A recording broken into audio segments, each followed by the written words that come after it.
Perfect. So let's go ahead and just kind of we'll kind of get it started. We'll just kind of do a little bit of introductions here. So thanks everyone for tuning in. This is Backstage with There Goes the Neighborhood. I'm your host Shaheen Muradian, where we talk about beer, music, and stuff. Today we have Valentine Bennett. We had fun pronouncing your name just before we went live here. It is not Valentine Bennett. It is not Valentino. What was the other one? Benit. Benit. We came up with a couple good ones. Yeah. Yeah. We're launching my new career as a Italian French singer. Yeah, this is the start of it right here. We're gonna encompass as much Europe as we can. That's gonna be our new focus here. So, Valentine, why don't you go ahead and introduce yourself to the folks that don't know you? Well, hello, friends. For those of you that don't know me, my name is Valentine Bennett, like Tony Bennett. I am who? I'm a singer-songwriter from the Chicagoland area, McHenry, Illinois, to be precise. I've been a solo artist for many, many years, as well as, been in quite a few other projects. Currently, I also play guitar and sing a few tunes in Semple Band. Yeah. My bandmate Josh Patterson was on here with Shaheen last week, in case you guys saw that. And I think that's about the bullet points there.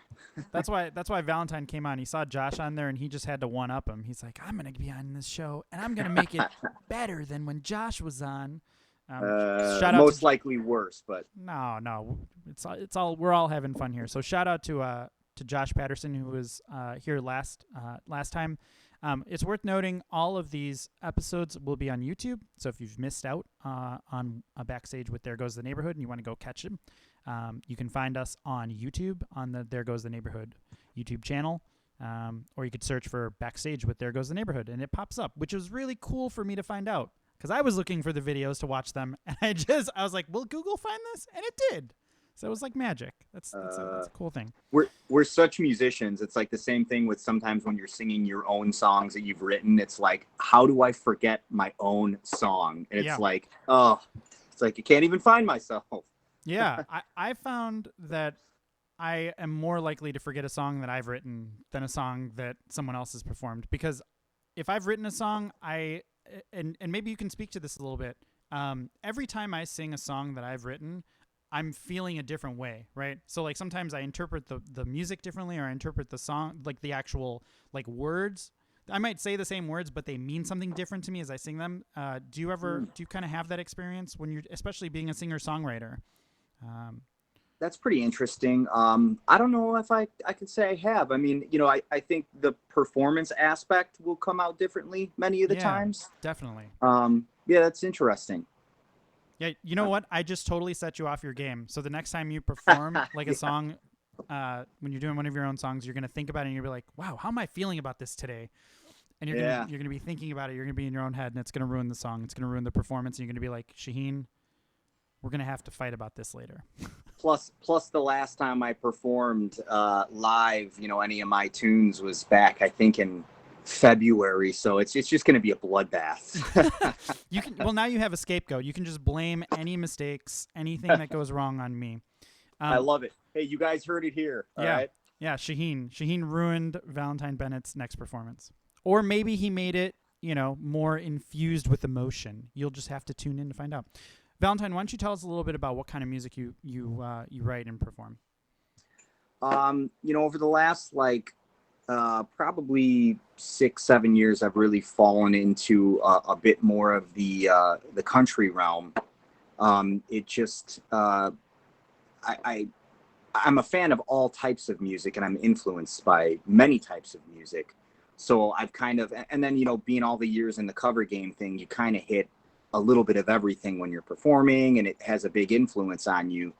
And stylistically, when I started playing some of these country tunes out, they just really, I noticed that like my singing style and my guitar playing style, and I just really fit for me.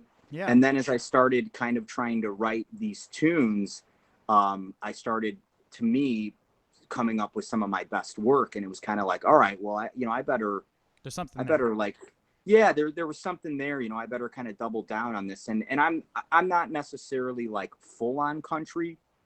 I discovered there's a genre called alt country, which Yeah. you might hear like, you might hear bands like Wilco in there, or like Death Cab for Cutie, and that's a little more indie. I think I'm a little Yeah. more in the country realm than those bands, Definitely. I would but call it like more like folksy, right? Maybe folksy. kind of, yeah. Yeah. There's some twang elements in there, and some of the song topics that I have. I've got a tune coming out here in the next few months called "It Ain't What It Ain't." I mean, it doesn't get any more like, pop country than that particular song, but some of the Sure. other ones kind of have. I'm pretty influenced by like, a lot of like the 80s new wave. I love The Cure, Depeche Mode, some stuff like that. So like you'll hear some of that come out in some of my other songs too. So Cool. it's honestly pretty hard to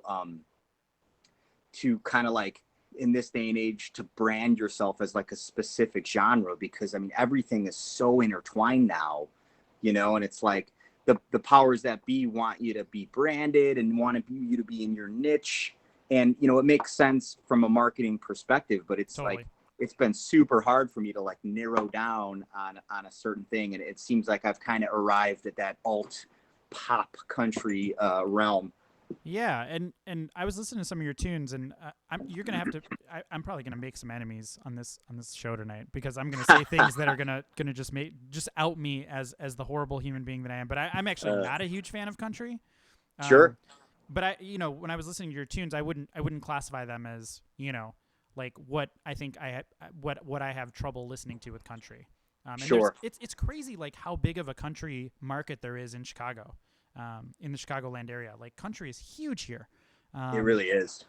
And anytime we have friends that play in country cover bands as well, and that's all they do, and people go nuts for it. Again, it's not necessarily my cup of tea. But one thing that I did, I was listening to a podcast, and I think the podcaster was trying to. He was like me, right? He was struggling. He was like super into Depeche Mode too. He actually made that comment, like that was like his thing. That's funny. Yeah, and he was trying to understand what people saw in country, what attracted them to country, and there were a couple things that he said that I think are going to be relevant to you. So one, he went to Nashville, that solidified it for him. And then the other thing that he said that I think was interesting was country has something that no other genre of music has, which is this incredible specificity. Like when you listen to country, you are reliving a moment in someone's life in a way that no other genre captures, which I thought was a really interesting thing to say. I don't know if you wanna jump on any of those two, if either of those seem relevant to you. Yeah, and I mean that's the second one is pretty interesting. I mean, I can certainly relate to going to Nashville. I was a little bit already involved in, part of the country scene before I went down to Nashville for the first time. But it is just a hell of a town, and there's just there is a feeling, a vibe there, particularly for musicians. I mean, the second you step. I drove, but off the plane, I suppose, once you're in the town, you can just feel it. I mean, the place is just buzzing. There's such a scene. Even for the cover bands, there's a scene. We have, in my opinion, probably one of the best cover band scenes in the U.S., at least as far as I've been to, in the Chicagoland area. I mean, you can actually make a living playing music here. Yeah. It's not. There's no shortage of shows down in Nashville. It's just, we luckily get paid a bit more to play up here. We have a lot more people. But there's just no shortage of shows. I mean, every day, all day. There's not now, but typically, all the bars are open. There's people playing. There's all calibers, of people playing, from beginners to pros. But I mean, everyone's really, there's a ton of talent there. And it's also cool, the original scene up here in Chicago, I don't want to say there's not a scene, because of course there is, but like almost every bar that you go to in Nashville, there's also like writers. So you're always immersed in hearing other people's original tunes. And it's super cool because, I mean, for instance, I played a writer's round when last year when I was in Nashville, and my friend TJ runs it. She's like, hey, do you mind if so-and-so goes on here before you? And I'm like, yeah, no problem, man. I'm just hanging out, having a beer or whatever. And she's like, you're going to really enjoy this. And this guy that I didn't know who he was, you know, didn't look like an artist. You know, he's an older guy. You know, he didn't have the look of a rocker or whatever, if you will. Whatever that means. Yeah, whatever that means. And he gets up there and he's not a guitar player, but he's playing guitar. He's not a singer, but he's singing, if you're catching my drift. And he starts playing these songs, and he goes through like 5 tunes, and they were all like #1 hits that he wrote. So you can stumble upon that at any moment in Nashville, and it's just like, it's just so cool. I mean, the town is just buzzing. So, and then to the second point, I guess, I'm trying to remember who said the quote, but it's like famous in the country scene. You know, 3 chords in the truth is like the way that the old, you know, the older like traditional country guys would describe country music. It's all about the lyric content and the story that's being told. You know, not a lot of the new more pop country stuff, which I know you don't like. A lot of that, you know, is just kind of like party music. Yeah. Which can be fun, but I think the song that I was that on the podcast I was listening to, it was what was it? The Day He Stopped Loving Her, or something like that, by George Jones. Whatever. It's like one of the most famous country songs ever written. It's an older song. And I listened to it the first time, and I kind of had this reaction where I had like a very negative reaction to it, right? Because that's what it is. It's just like 3 chords. You know, here's me, guitarist, where I'm like, he's only playing 3 chords, and it's not there's like no solo, and where's the bite, and where's the distortion? We're the worst. Yeah. We're the worst. We're literally the worst breed of human beings ever. And then I listened to it a few more times, just over the course, because I was just so happened to be chatting with folks who were really into country at the time. And I would say by like the 10th time that I heard that song, I was like, this song is genius. Like, it's like, if you ever watched a movie that you didn't like the first time through, but every time you watched it after that, it got better and better and better. Like, like I think of like The Goonies, right? Like the first time I watched The Goonies, I didn't really care for it that much. And now it's like my favorite movie ever. And I've seen it like 1,000,000 times, you know?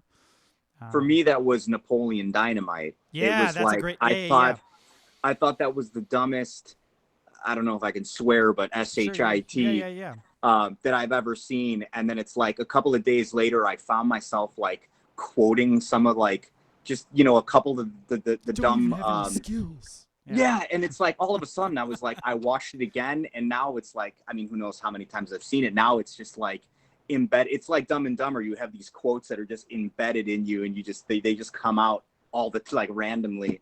Yeah.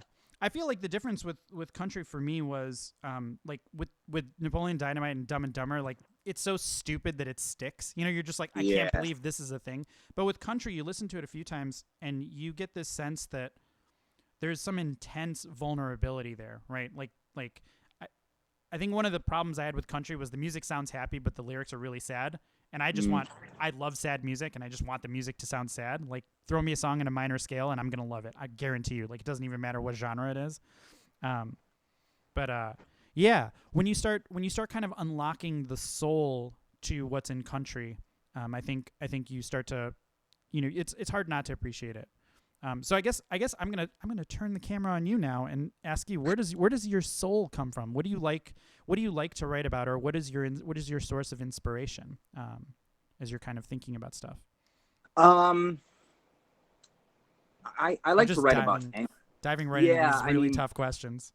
Yeah, it's a little tough because I mean I have multiple different processes when it comes to writing. Yeah. And do you want to maybe pick one, like a song? Maybe would that be easier if we talked about a specific song? Possibly. I mean,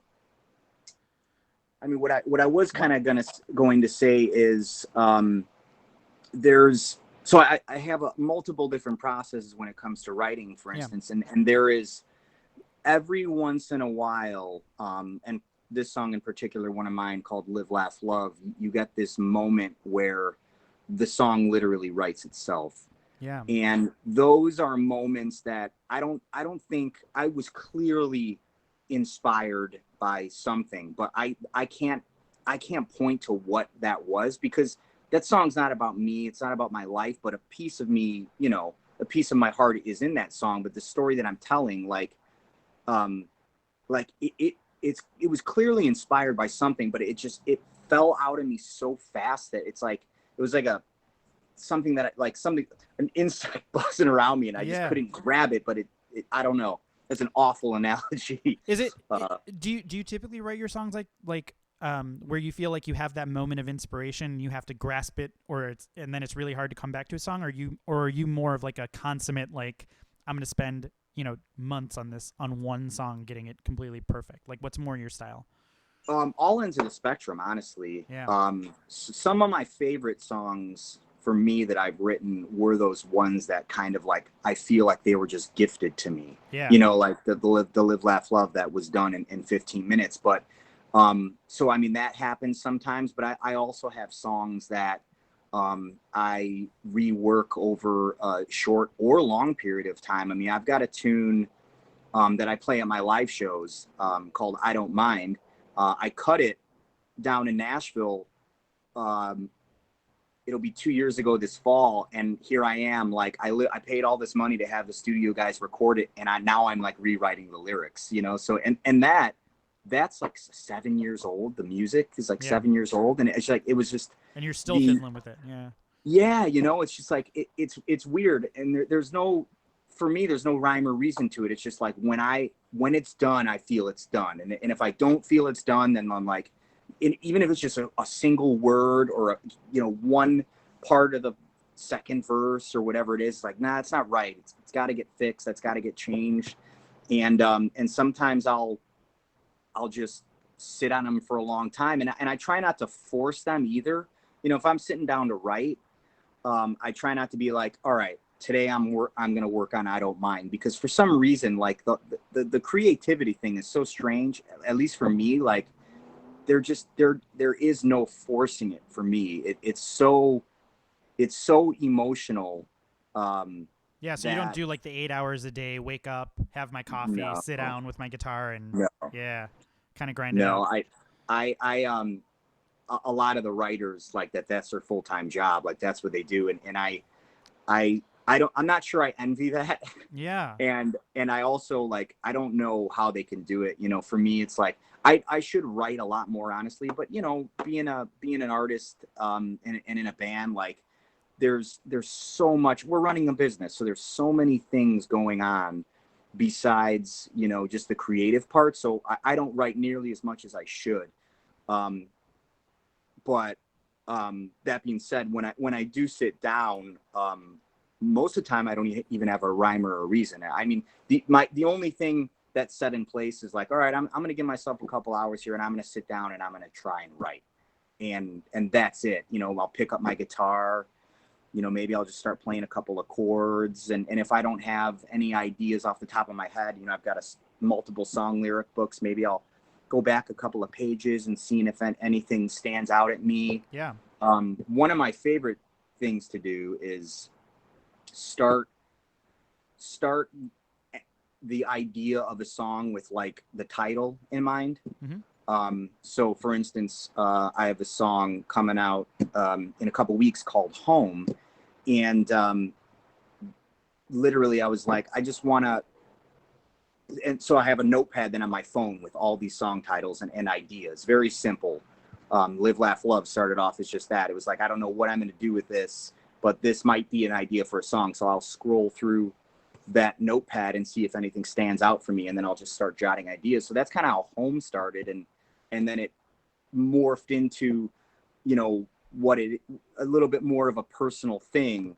I wasn't trying to write a song about my home, for instance. It was just like, here's a topic that I feel everybody can reside with. Everyone came from somewhere.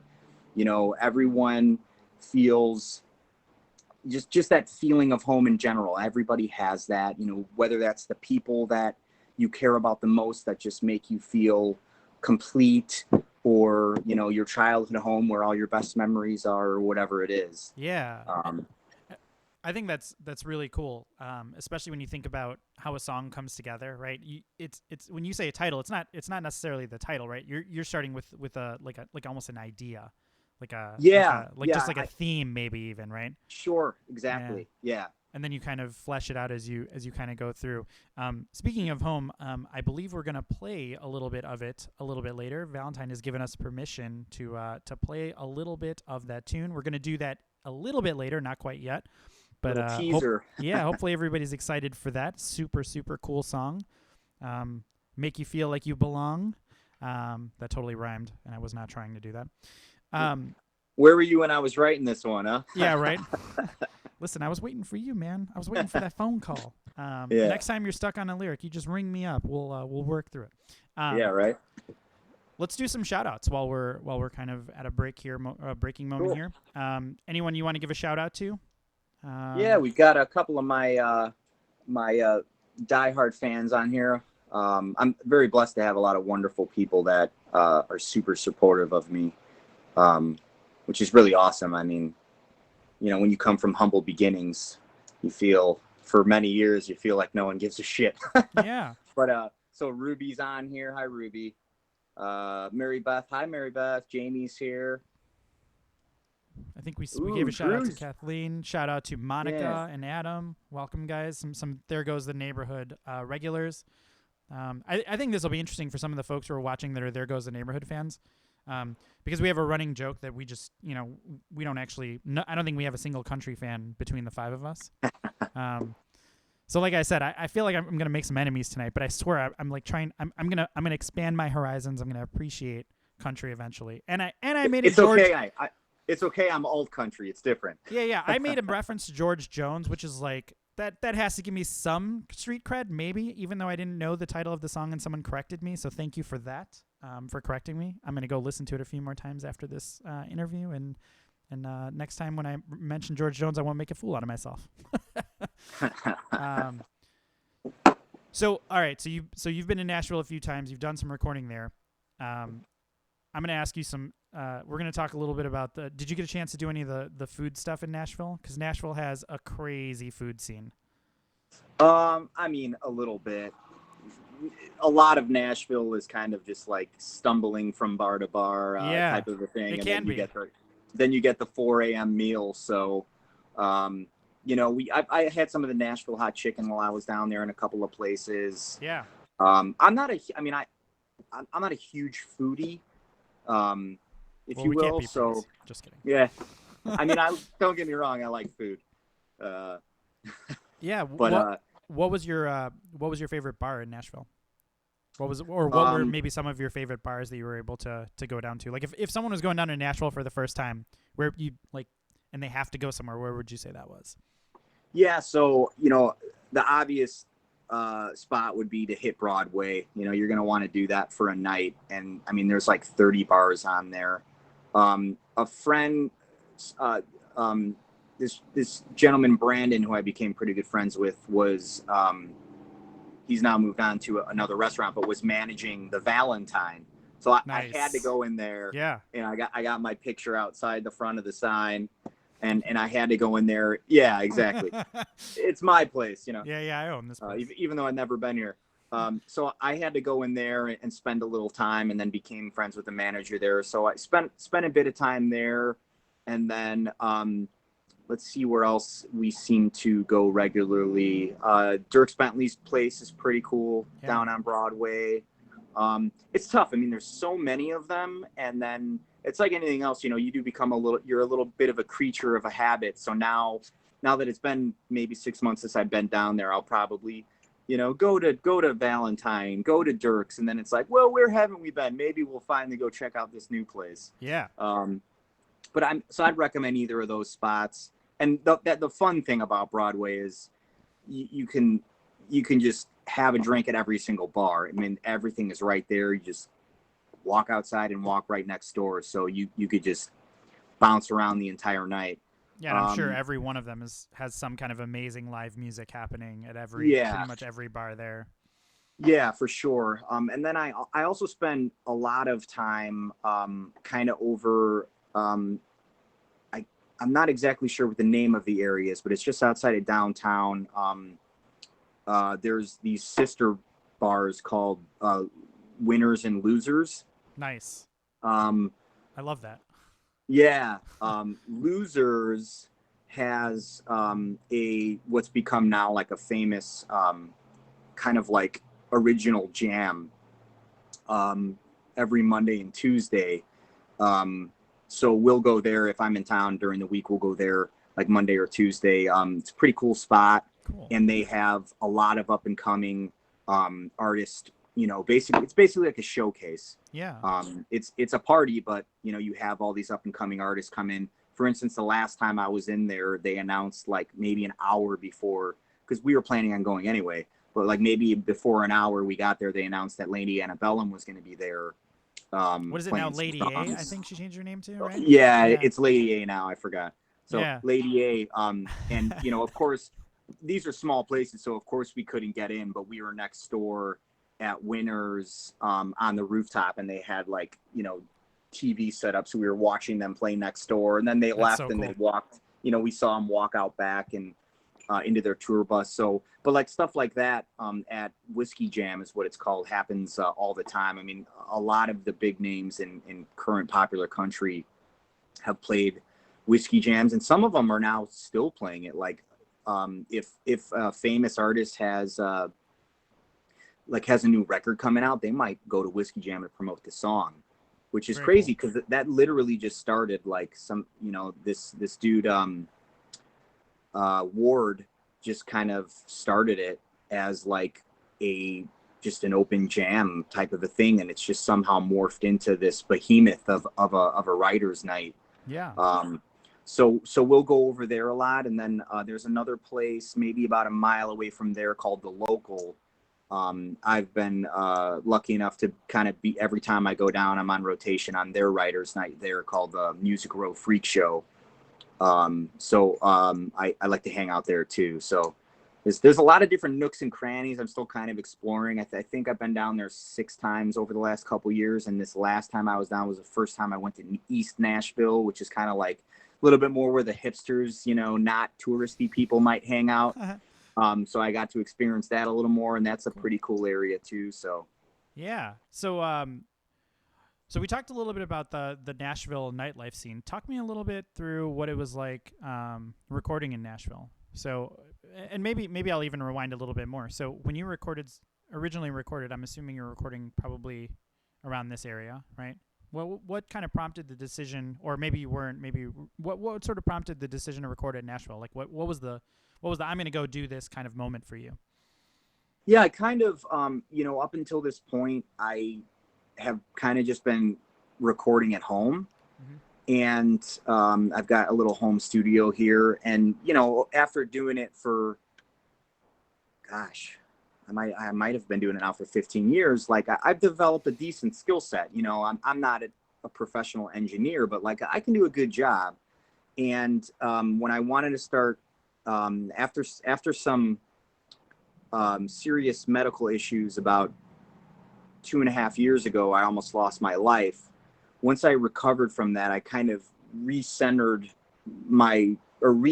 my career to focus more on the original path, because, you know, I had been playing for, you know, the last 15 years, and I always wanted to do original stuff. But over time, that kind of went by the wayside, you know? Yeah. So after I recovered from my woes, I started to, you know, refocus on the original stuff. And initially I was going to record everything at home, and just kind of, you know, take my time and, you know, and one of the songs I did that I put out, the first song I released after coming out of recovery was a song called I Don't Mind.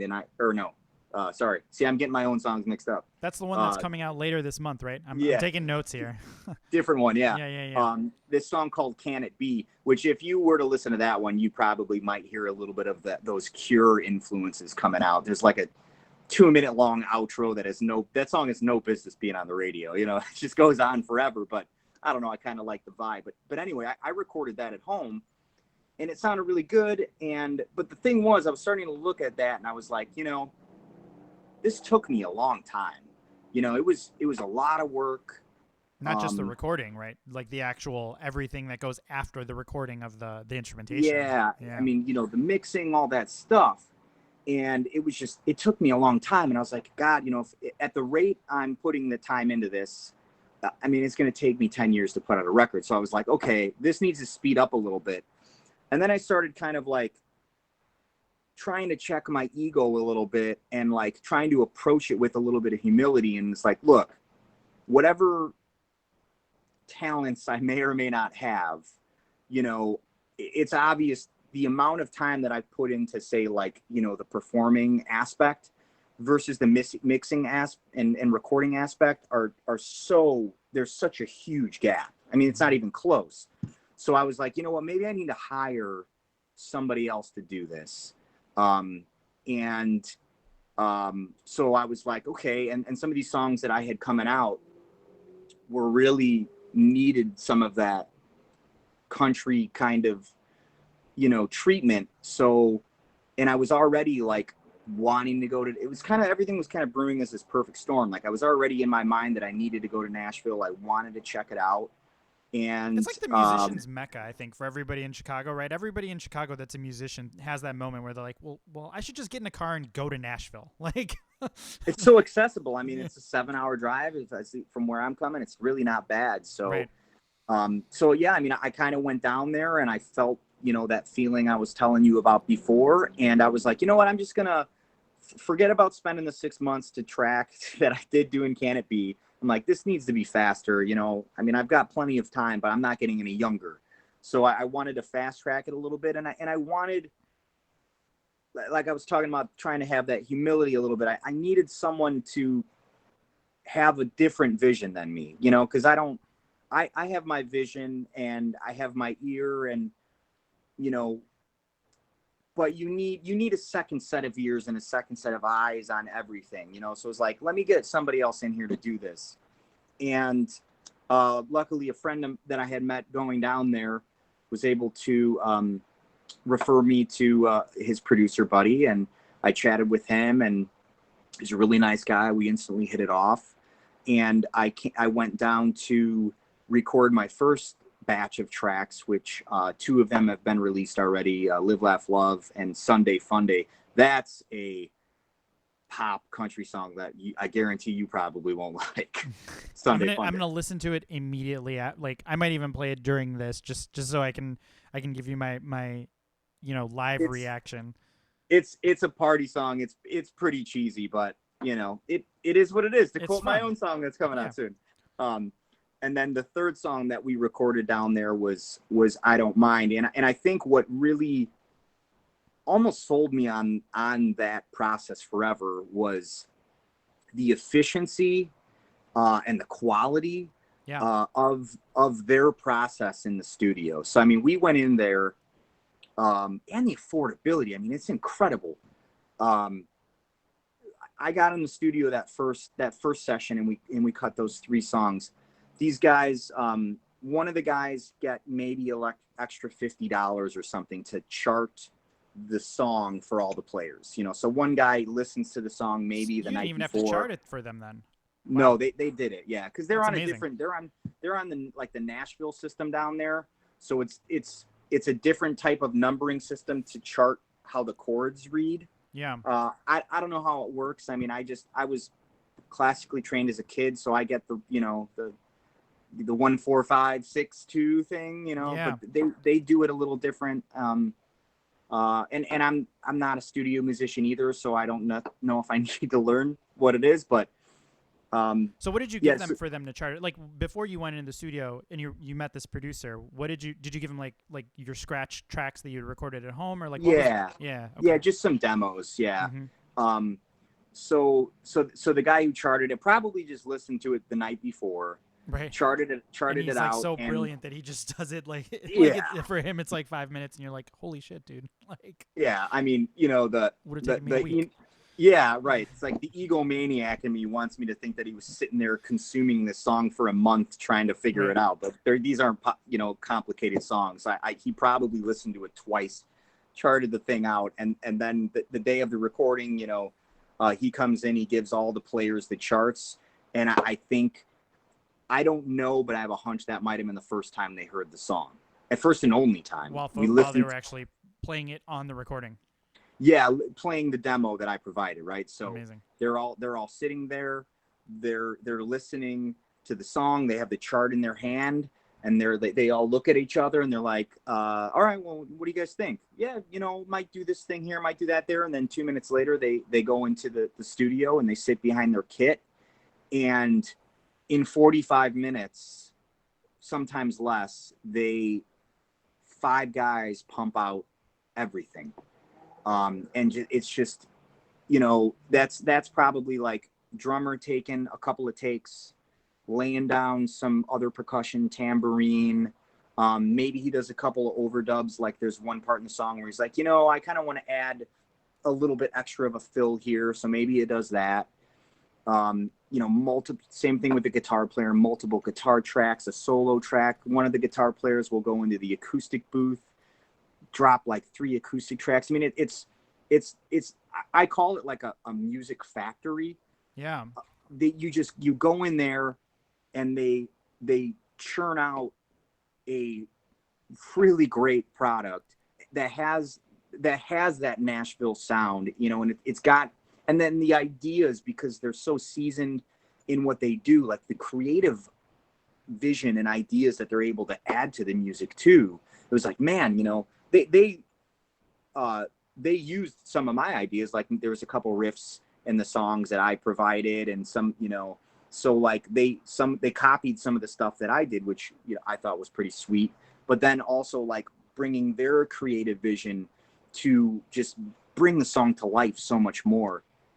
And it's like some of these guys are like legendary in that recording scene. It's like I could give you a couple of the guys' names, and if you look them up and look at their rap sheet, it's like they've played forever. They've played on everybody's record. Yeah. And it's like I'm just from McHenry, Illinois. Here I am.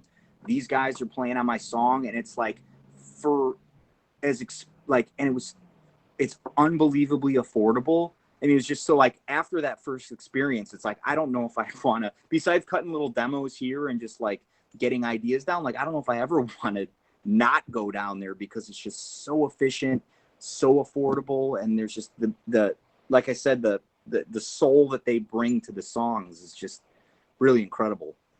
What was the name of that song that you were talking about? I'm gonna post it in the chat. So there are a couple of folks that are saying they want to hear that song. So I'm gonna toss that in there. So this kind of, I'm kind of laying out my experience the first time I went and recorded a batch of songs in Nashville, which was about 2 years ago. And the 3 songs that we cut were Live, Laugh, Love, Sunday Fun Day. Both of those are out and available on, you know, like Spotify, Apple Music, and all that stuff. And then the third one is I Don't Mind. That's the one that we were talking about earlier, where I have all the music's done, sounds great. You know, it hasn't been mixed and all that stuff yet, but I have the shell, a pretty solid shell of the lyrics, but it's just not there yet for me. So that's one of those songs, man. It's like I thought I had it done, and here I am going on the 8th year. It's still not done. I'm just still going over it. So that like one will come out someday. I don't know. I appreciate that you're still sticking with it, because I feel like some of those songs, sometimes you got to know when to hold them and you got to know when to fold them, kind of deal, right? That's quite the country reference you just had there, Shane. You like that? See, yeah. I could fake it. Rest in peace, Kenny Rogers. I'm more of a Kenny Loggins guy, I guess, maybe, but you know, sure. At least I got that one.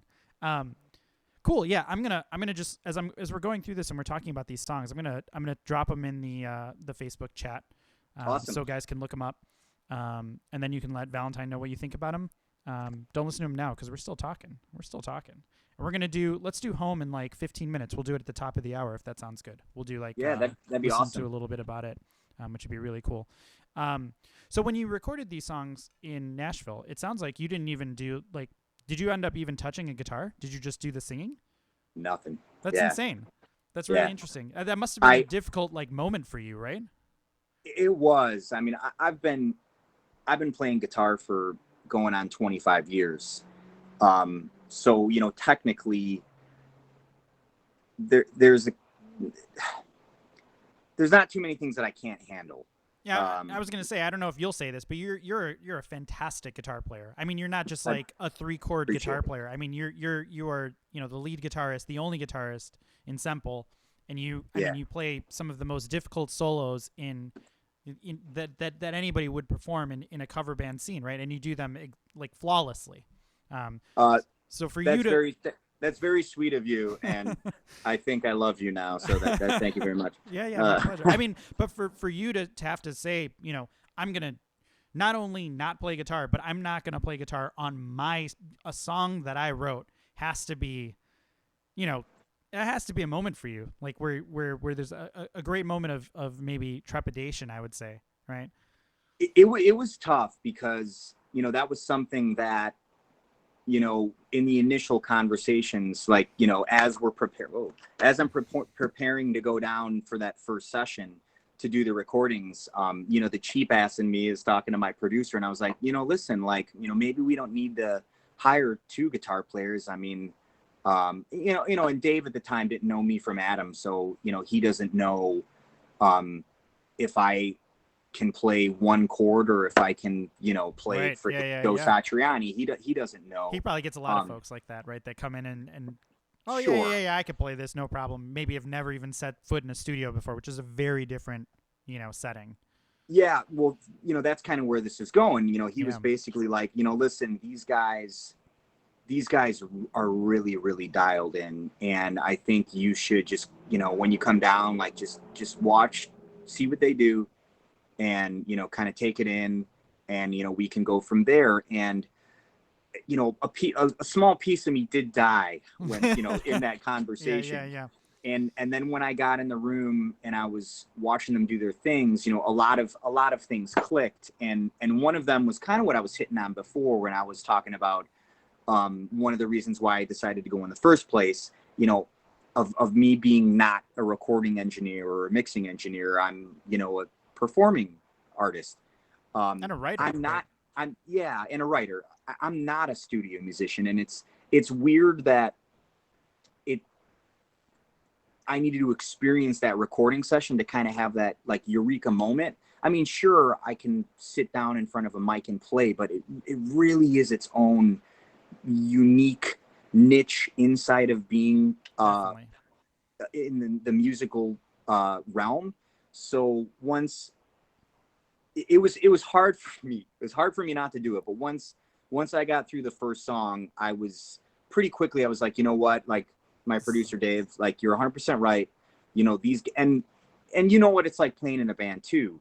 These guys, when you're in a band, like the first time you don't step on stage, I mean, maybe the first year, like, it's messy. You have to feel each other out. You gotta be able to play enough shows together where it's like you can feel each other's energy, if you will. It's like, 'cause sometimes on stage as musicians, for those of you that aren't, I feel, and Shaheen, you can probably back me up, like we can literally read each other's minds. Like we know what's you kind of have to. You can't hear each other on stage, right? You yeah. It's like if you tip your bartender a lot and they just know what you want. Like you don't even have to say it. You just look at them and all of a sudden there's a drink in front of you. It's kind of like that a little bit, right?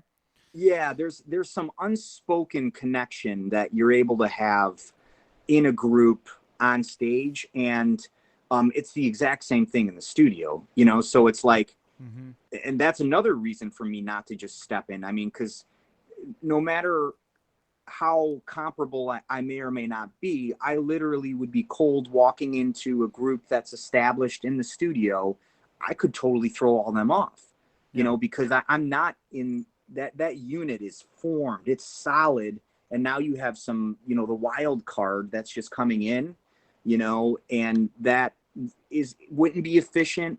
I think if anything, it would be degrading the product. So it was good for me to have that little bit of that realization. It's like, these guys are the pros at that specific thing. Like, these guys are the studio pros. Like, let that, you're paying them, let them do your thing. And I'm very glad that I did, because they do it.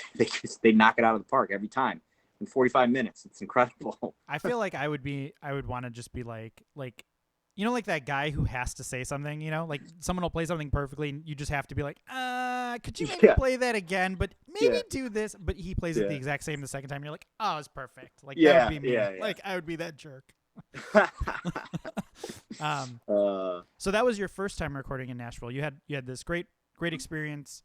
What did you end up doing with those? So those 3 songs are all on Spotify, or your the two are, yeah. The third one I don't mind is one day it's gonna be out. I don't know. Yeah. We're gonna wait for that one. But wait patiently. Yeah. What did you end up? So how did that play out after you recorded those songs? Talk me through what you went and you recorded. You had this great experience in Nashville. So what did you do when you came back? You released these 2 songs. How did you kind of promote them? How did you introduce them to the Chicagoland scene and your fans? Some of the songs were, those 2 in particular that I had released are older songs. I just kind of never put them to tape. So a couple of them I had been, playing out to some of the shows, and at this time too, I was starting to do my like full-time Facebook Live show. I'm on a short hiatus right now, but usually every week I'll go on Facebook Live and I'll sing and I'll kind of hang out with the folks like we're doing right now. So I had been playing some of those songs on there. So I kind of just, as far as like what happened next, got home, finished, paid my producer to finish, and then paid the mixing engineers to finish the track, and basically started the promotion grind. I went to, months later, I went to St. Louis, and a friend of mine down there runs a studio, and I had them record like video and audio versions of like a kind of like a studio-esque performance. And I used that acoustic performance to promote both of those songs. Cool. And just spent a bit of time with utilizing social media, and also I run quite a bit of Facebook advertising, to bring new people in, to introduce myself to new people, and also to kind of, the way the algorithm has changed over the years, you get not nearly as much reach as you'd like. So yeah, that's its own thing. Yeah. And if people have shown interest in me, I want to be able to show them what I'm doing. And sometimes, unfortunately, you have to pay for that. But spent a bit of time in the advertising space, just kind of getting the music out there. And that might be about it, Yeah. Kathleen wants me to ask you about your looping. So I know that you were doing some stuff with like a loop pedal, which was one of my first loves, actually, was the what is it, the RC20, the Boss loop pedal. Like, the first time you got that, you're just like, this thing has so much potential. That was my first one too. Yeah. About 16 years ago. Yeah. So talk me through like your loop station. What were you doing with loops that was cool? How did you kind of incorporate that? Because again, that kind of thing is like a lifeline for folks who are just, sort of their own musician. They're doing things sort of on their own. They don't have a backing band or whatever. You can really create an incredible soundscape with that loop pedal if you've got some familiarity with it. So talk me through how you were kind of using your loop pedal and how that enhanced your performances. I think if you saw me, Shaheen, I might earn a couple extra brownie points on the looping thing, because that's probably is one of my strongest skill sets. So, and I think you're going to like when I start being a guitar player, when I start talking about my setup. So when I first kind of started playing out, 15, 16 years old, I'd been playing guitar maybe like I started at 11. So, I don't know, 5 or 6 years at that point. I kind of just started doing open mics and then getting the, you know, random free gig here and play a little party and all that stuff. And really quickly, and I was already kind of into my lead guitar playing journey at that point.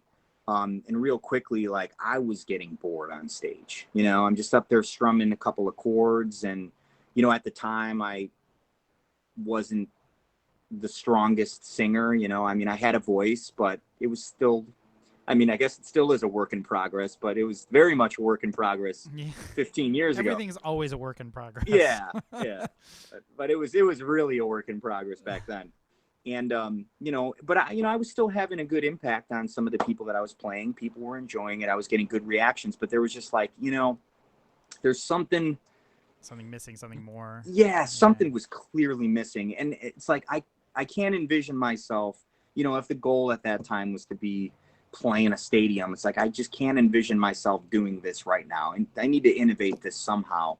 And I think at like 7, I had heard of looping, you know, this is, I think, even pre-YouTube, I think, at this point. So it's not like I can even look this thing up. I just knew what a looper was. I didn't know anything about it. And I think when I was 17, my cousin and I were going down to party at some college, and she's like, hey, you know, I got these tickets to see this guy, Howie Day. You want to go check him out? And I was like, yeah, we're going to be down there anyway. Let's go party and, you know, get some illegal beers in there and go see some music.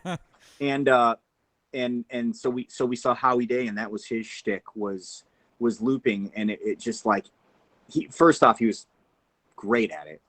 And he was on a big stage, big sound system, and he's using his guitar to duplicate a bass drum, and through the subs on this big stage, it sounded like a kick drum. Working. You know? Yeah. Oh, it's working. And I was just blown away. And I was like, instantly, I was like, that's what I need. Yeah. You know? And so I got my first looper shortly after. And I mean, now here I am 15 years later.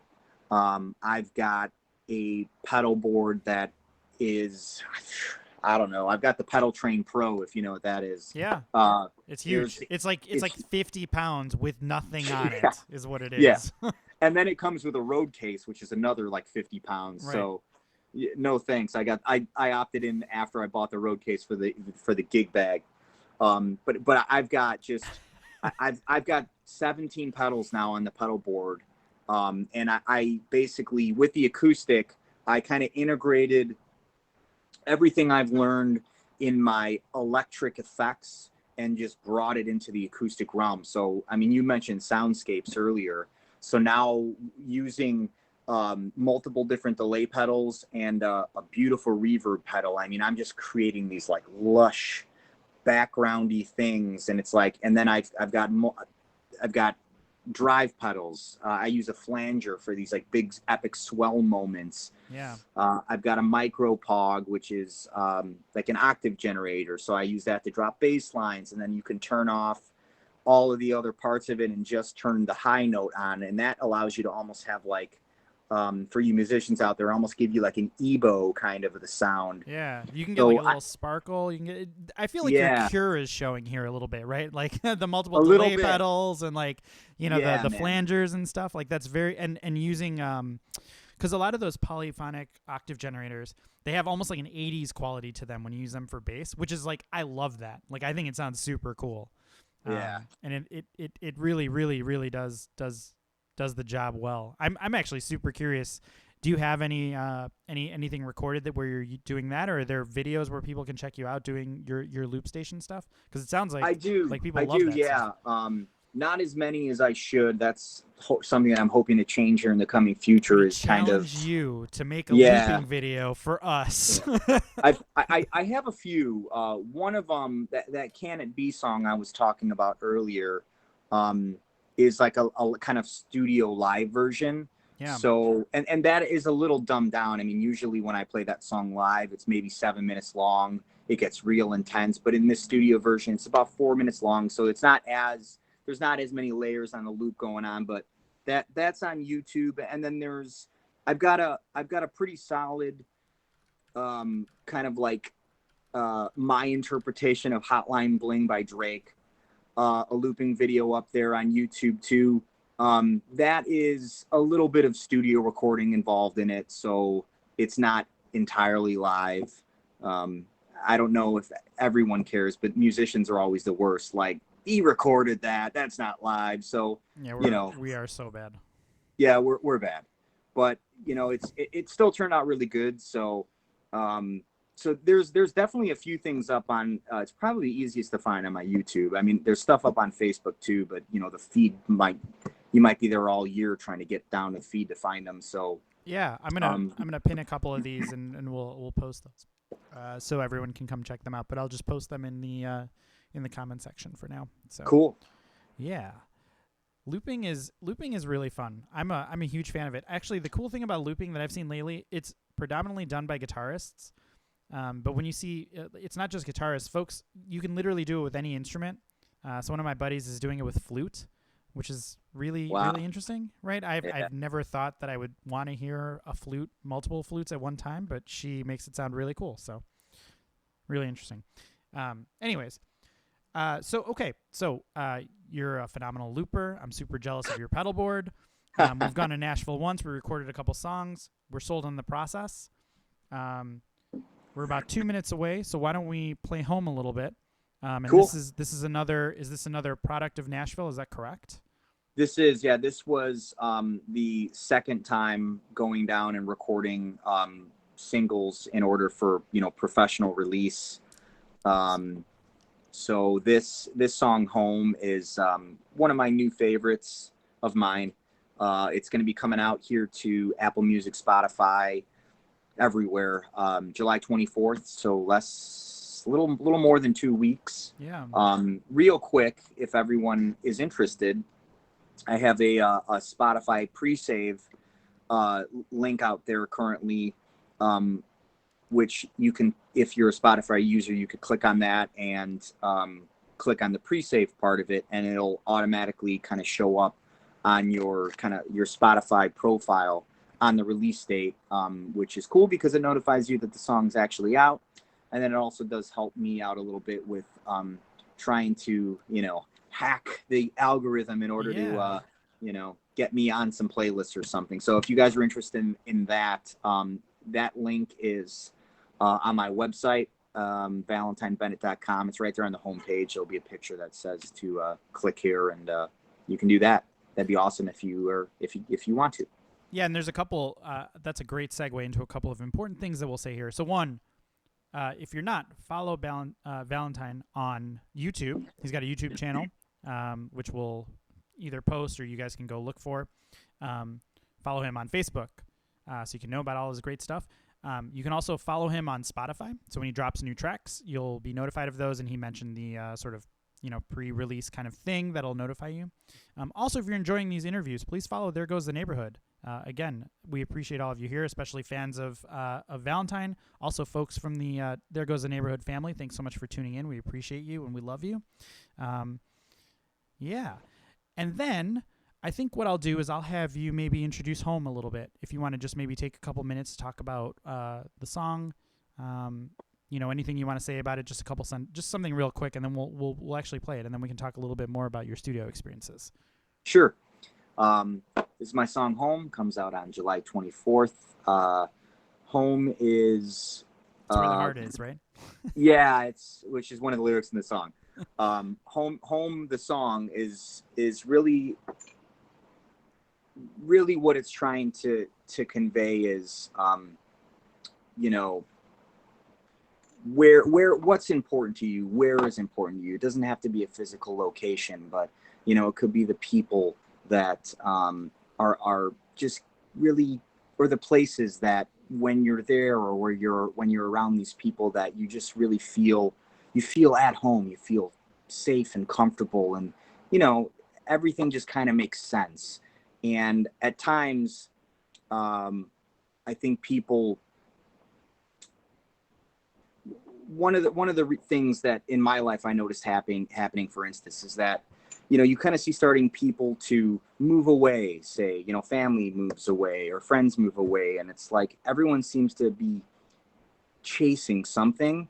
And it's kind of like coming to the realization that what you're chasing is already in your life, and actually what you're doing now is you're kind of removing yourself from that. So it's kind of like coming back home to where you really belong. That's a little bit of what's kind of in this song. I think we can all relate to that feeling for sure, especially during these tumultuous times where we're trying to kind of recenter ourselves with what's important. So why don't we take a listen to Home by Valentine Bennett?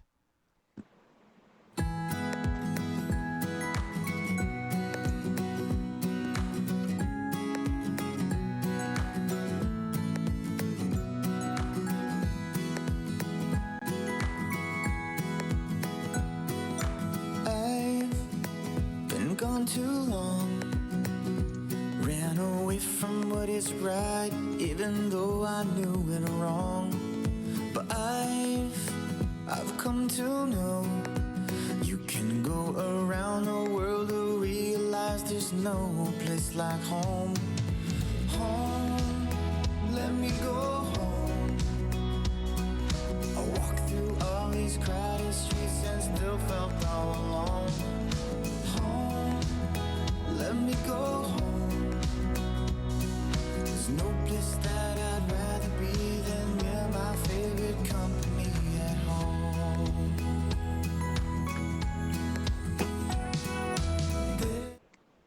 So that's the first verse and the first chorus of Home, the first minute of it, and that'll be out on 7/24/2020.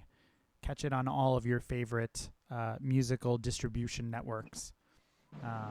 Yeah, super beautiful song. Really, really cool vibe. And, you know, it's not country enough for me to hate it. So that's good.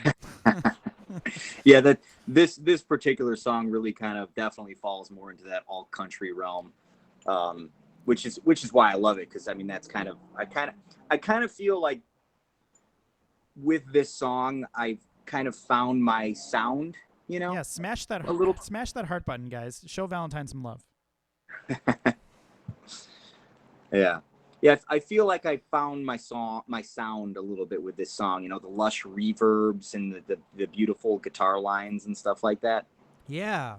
So did you actually play on this one, or did you No. also? I was gonna say, did you also hand this off to them? But certainly the like as you were mentioning, you were playing with like your loop pedal and you've got your pedal board and sort of your style of what you like is firmly in this, even if you've got someone else sort of backing you up, right?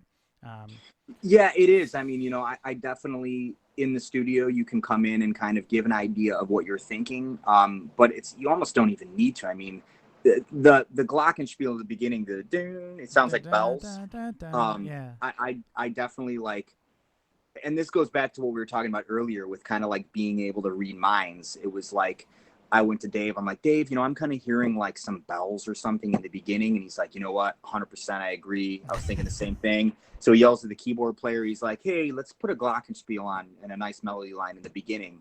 And then he dropped it down and was like, all right, well, that's done. What do we do next? That would have taken me like a month. Like, you know. Yeah, you know, and then like, you know, I kind of gave them the vibe of what I wanted, and when they just start playing, it's like they know exactly what you want, except they do it better, and it's just so cool. I think one of the things for me that's really challenging is when you play something, you're both hearing and critiquing it at the same time, right? Like you're struggling on playing it. You're critiquing it because it's yourself, and you're generally, I think, much harsher on yourself than you are on other people. At least I am. Yeah. But you're kind of trying to do everything at once. But if you kind of give it to someone else who's a capable musician, and they play something, and you can just kind of be in the moment listening to what it is that they're playing, you generally have a better idea of what sounds good, I feel like. And it sounds like that's kind of the moment that you're having there, where you're like, I'm hearing bells. Maybe if you had played it, it would have taken you a lot longer to get to something that you liked, because you were sort of, cycling through it, through your own critique of it.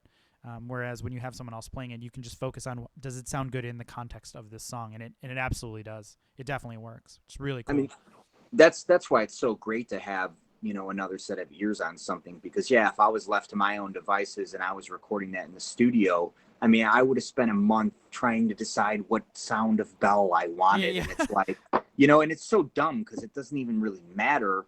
Right. And like, yeah. they did it, and I was like, sounds great, it's perfect. It's like, so That was like the moment for me when I was playing guitar, was like, it doesn't actually matter what you think it sounds like, because that's not what everybody else hears. Nobody hears you agonizing in your own brain for 200 hours trying to like get a sound that doesn't actually exist, because you can't hear music in your brain, right? Like you hear music with your ears. Like, it's crazy. Did you work with the same session musicians, or was it the same crew, or was it a different crew this time around? It was all of the same musicians but one. A different guitar player. And I think I'm guessing why that was because one of the songs, the new one that is coming up here at some point, It Ain't What It Ain't, required. I love that title, by the way. Yeah, I'm gonna start saying that. Yeah, it is what it is, and it ain't what it ain't. I mean, yeah, that's I love it's that's a total it's catchy and it's funny. So I mean, I'm okay with that as long as it's catchy and funny. No, it's amazing. I love it.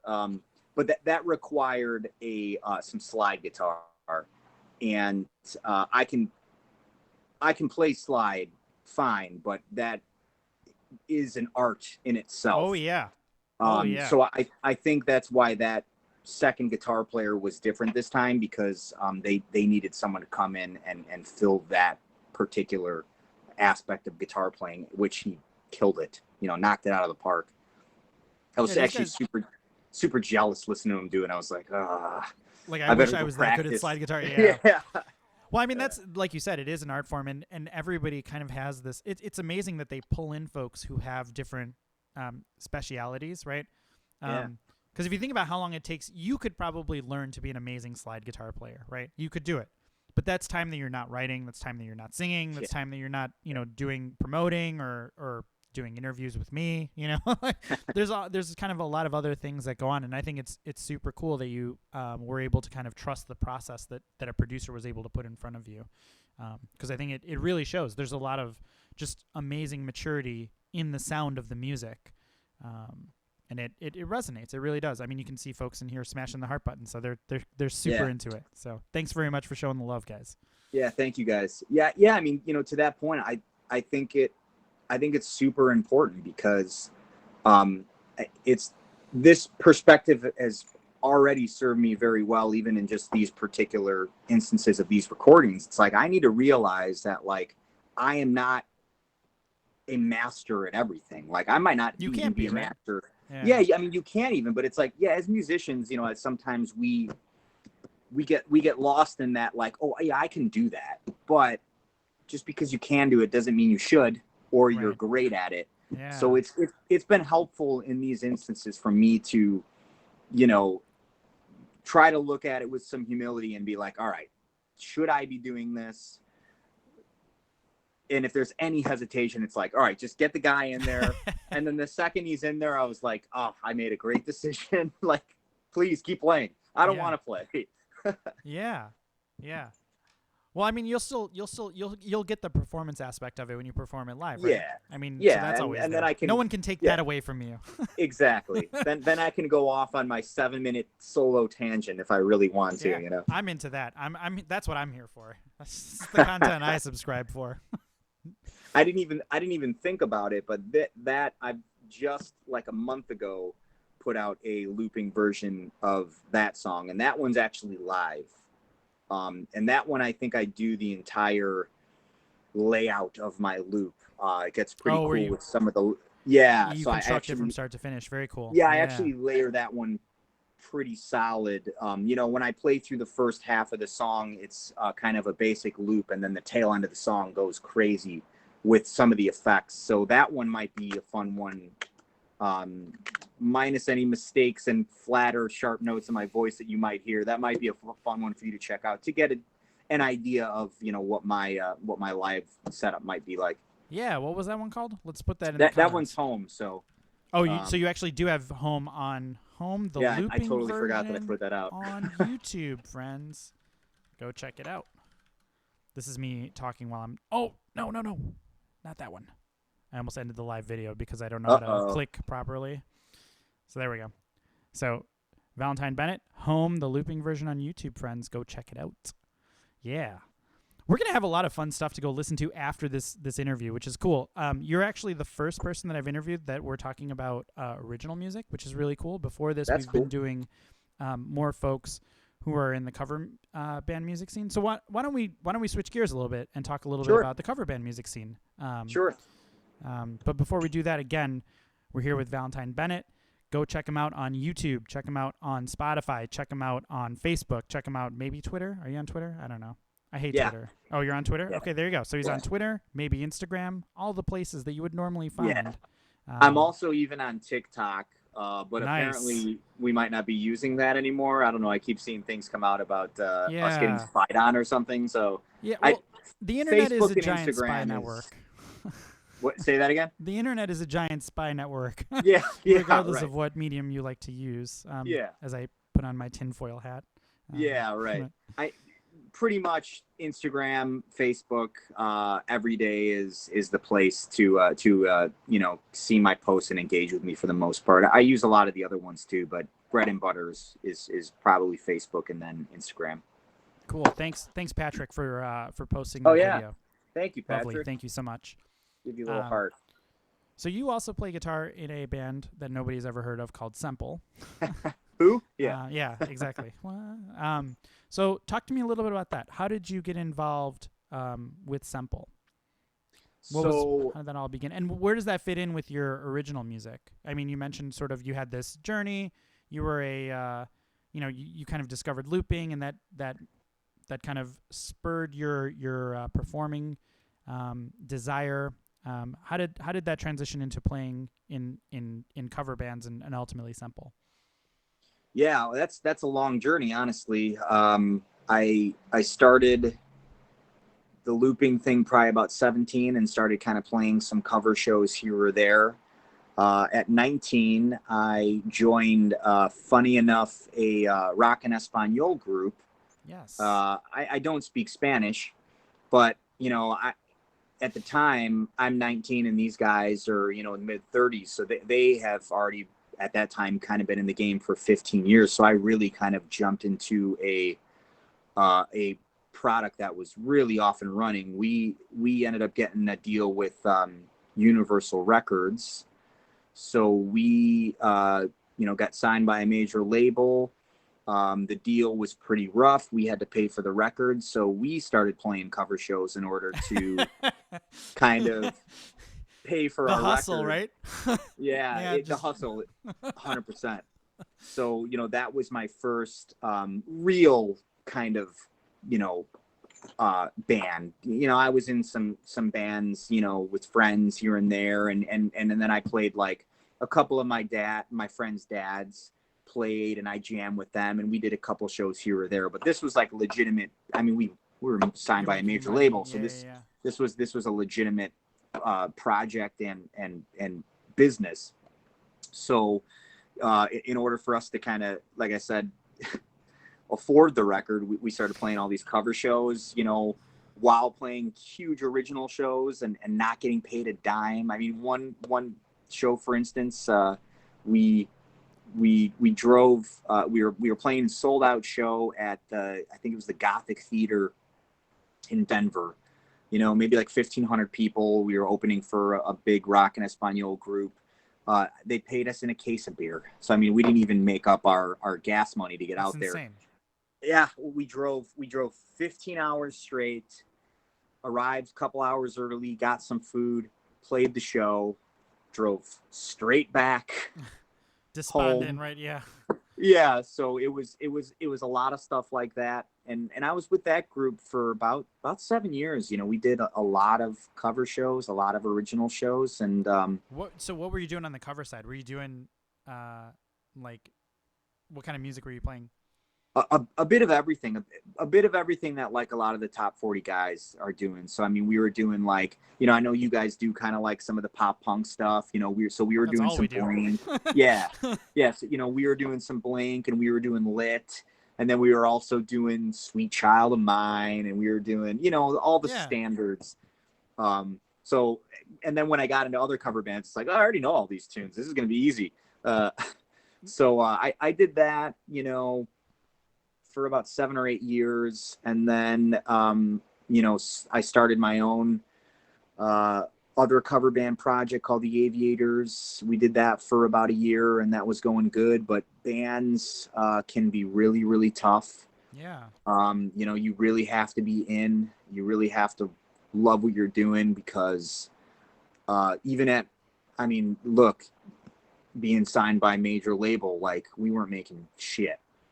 So, even at a higher level, it's still really hard to make any decent money. So, you really gotta love it. And it takes a while to get to that point to where you are making any money. So you need to have a collection of guys that can stick in it long enough to get to that point. And the Aviators was going really good, but after about a year, kind of, couldn't get past that, that first there's year. like a hump. Yeah. Yeah. 1 year hump, right? Like, are we really going to be doing this in another year if I'm not, if it's not viable for me, right? Yeah.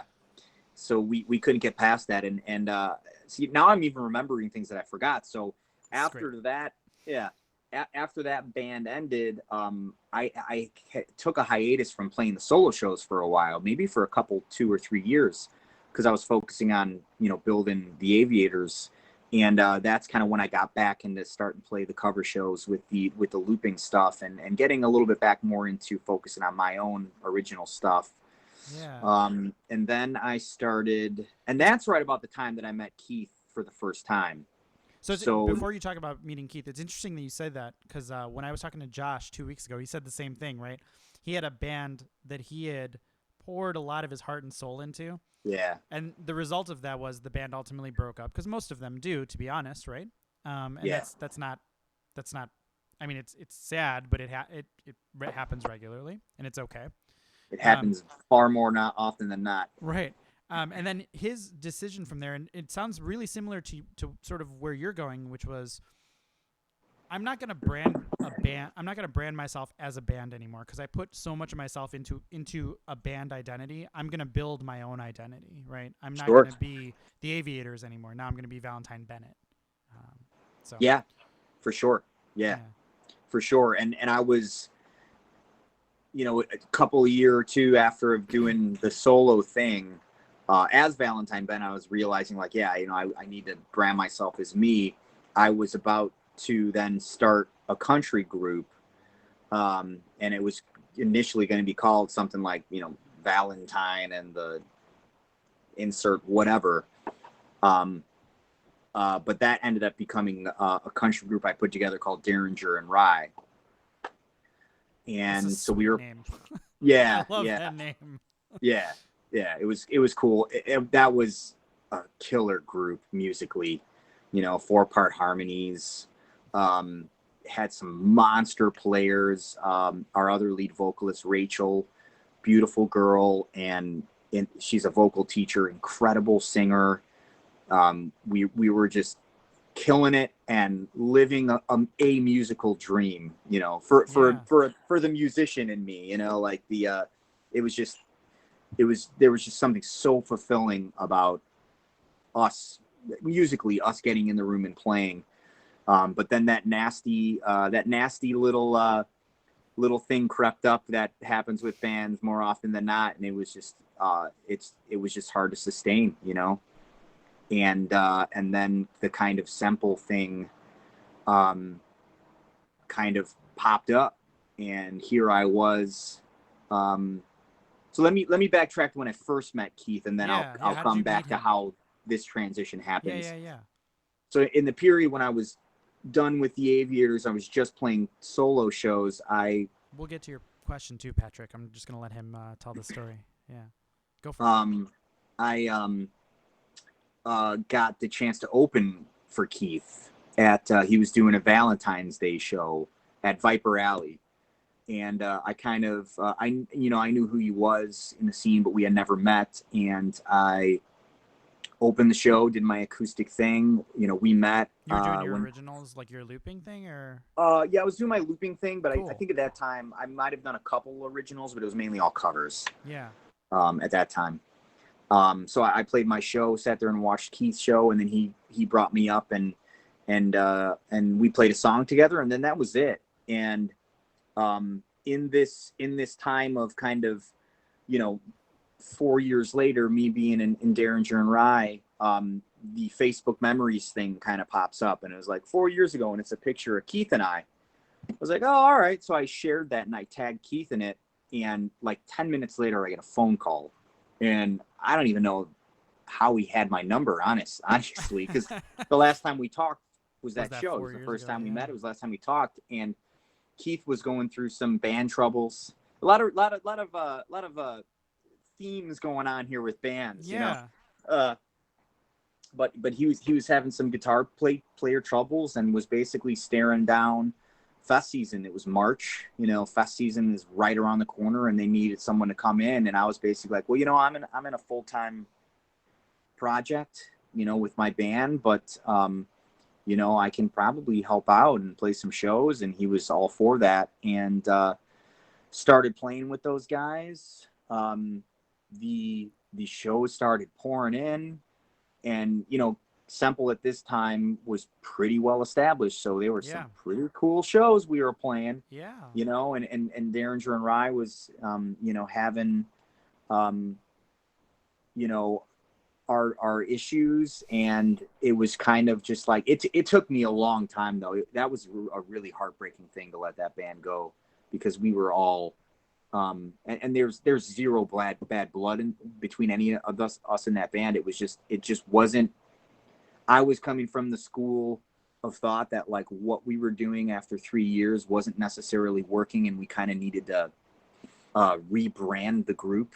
And I don't necessarily know if that means changing the name, but I think what I wanted to do was, we were just kind of playing country cover tunes. My idea was to do something like Countrified, and we take songs like Firework by Katy Perry and we make them country, so like we were in the process of talking about rebranding our sound and our image and what we were going to do. And here I am, like, the opportunity to join Semple comes along, and it's like, man, like, this is so much of my heart was in this over here, but it was like, this sounds like so much work over here. I'm just coming right in. These guys are so far ahead of us as far as the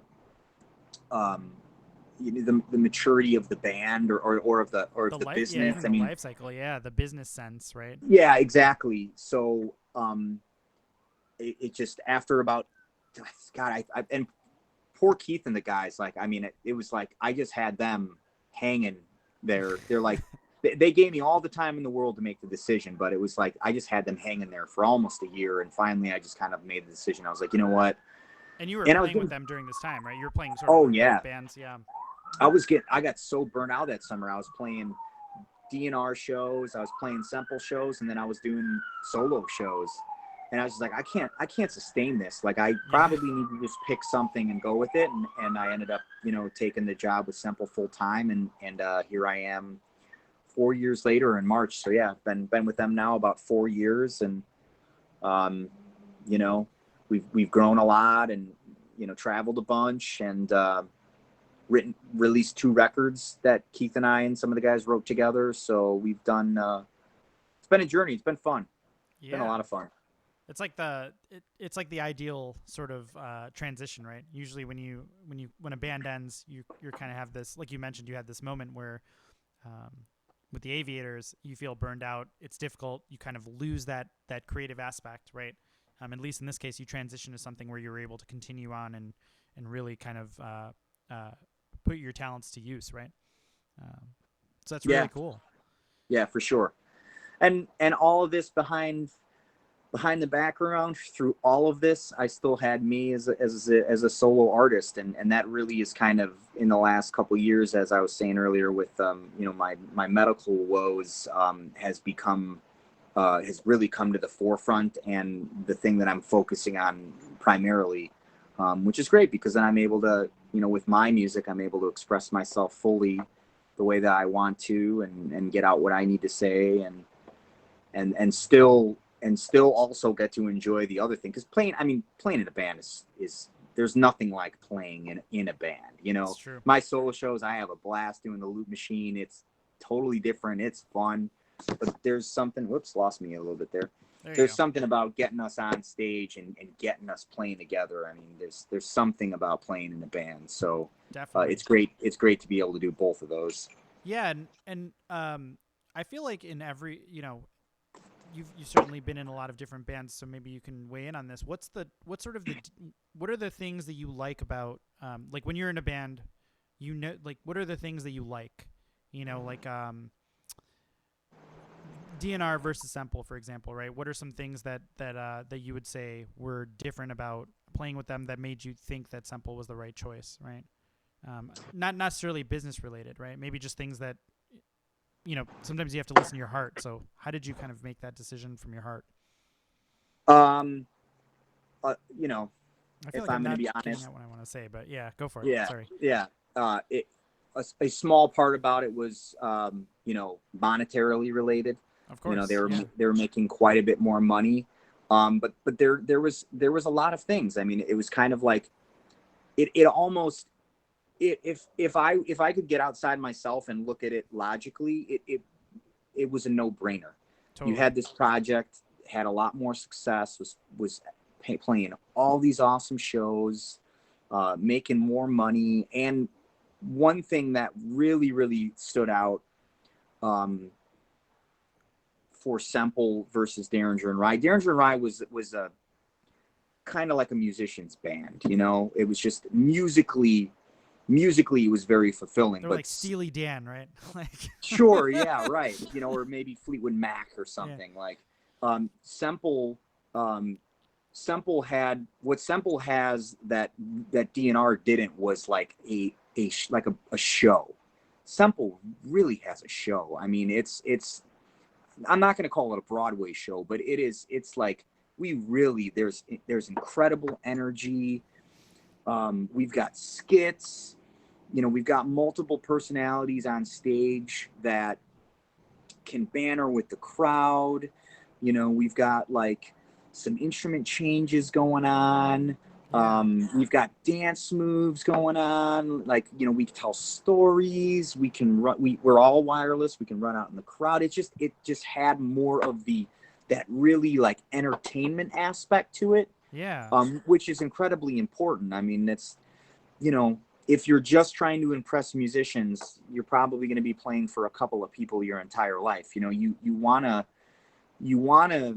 musically be able to fulfill yourself, but your job really is to entertain a crowd, and Semple definitely far exceeded that in that realm. Yeah. Or Derringer and Rye just wasn't that. It didn't have that. So it was like, once I started playing these shows, that was something I started realizing, like, man, this is like really a show. Like, this is super entertaining. And it was so obvious when you watch the people, you know, going crazy and dancing, and it's like, we're signing autographs and we're taking all these pictures. It was like, this was working. It was so clear that it was whatever the Semple band is doing was working. I love that the common theme of this show has been, this is episode 6 that we've done now, but the common theme that we've done here is like, don't play music for musicians, because musicians are terrible people. Like, like you're just not going to make them happy ever, and even if you do, it's just not. It's a Pyrrhic victory at best.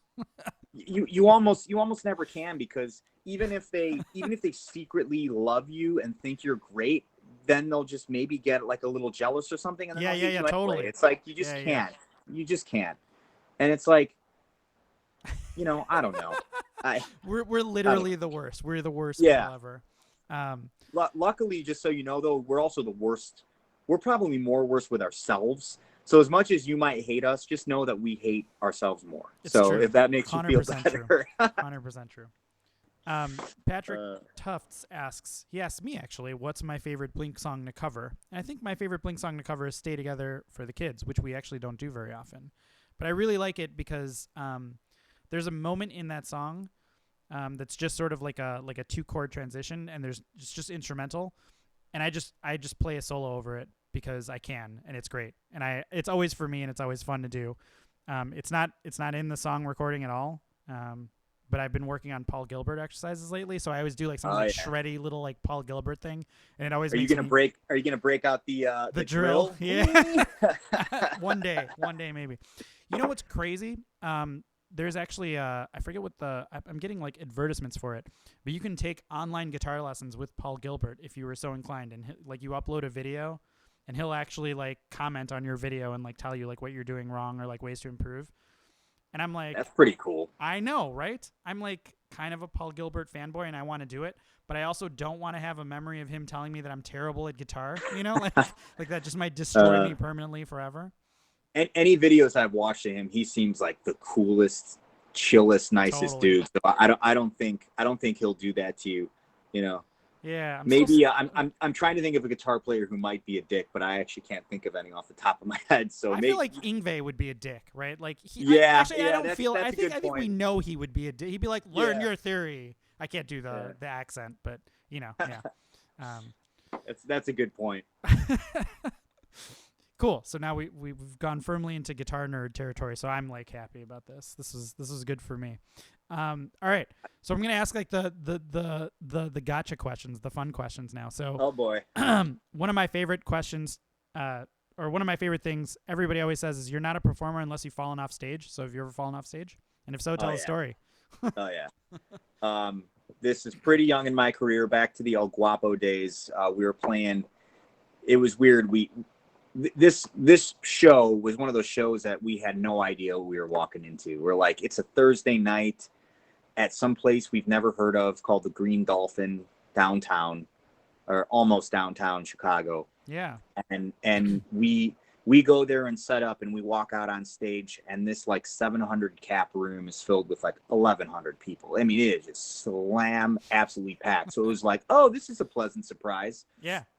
And it's a pretty small stage, and the way the setup is you had, you know, the stage say come out to here, and then the subs were on the floor, and then they were perfectly lined up with the height of the stage. Yeah. So you thought they were part of the stage.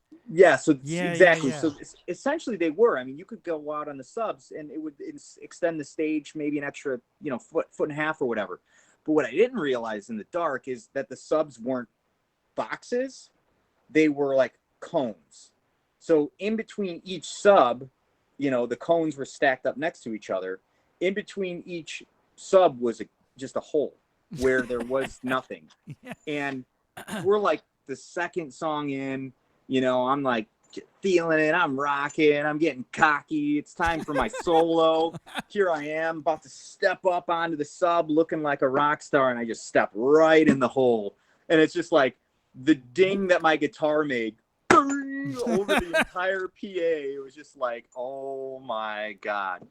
And then, like, you know, talk to some of the people afterwards, and everyone's like, oh my God, I felt so bad for you. So everybody saw it, you know. Well, the 1,100 people that were there. I mean, like, you could have like broken. I mean, like, by the way, falling off a stage is like a potentially serious injury. So like if you get up and walk away from it, it's like, I don't know if you've ever fallen 6 feet like in your normal daily life, but that's like, it's not a pleasant thing, right? This particular one too was one of those that like only one of my feet fell in that hole. Yeah. So it's like I got my leg down, my other leg's like, you know, I could be tearing my parts, you know. The guitar, thankfully that thing didn't, you know, didn't break in half. Yeah. It wasn't mine either, so I'm happy that nothing happened to it, you know. But yeah, it could be dangerous, man. Yeah, that would be horrible. That would be horrible, especially at my tender old age. Thankfully that happened when I was like 22. Yeah, I mean, if it happens in your 30s, it's probably like death. Like you're risking death. Yeah. Cool. Yeah, I love the guitar or the falling off stage stories, because everybody, it's just like it's incredible that it happens to everybody. You know what I mean? Like you're not a performer and not have one of those stories. After performing for so often, it just happens to you. Yeah, you haven't played enough shows if you don't have the, you know, the eating shit experience from the stage. It's a great like measure of your like your ego too. Like it always happens when your ego is at its max, you know. When you need to be brought down a notch, it always happens like right when you're here and you're like on top of the world, and it just kicks you right back down into the humble pie territory. The universe just slapping you across the face. Yep. Totally. Yep. If you could, if you had to be a cover musician for the rest of your life, and I'm a devil, you're signing a deal with me right now, and that's the deal you're making. What band would you cover, if you had to just pick one?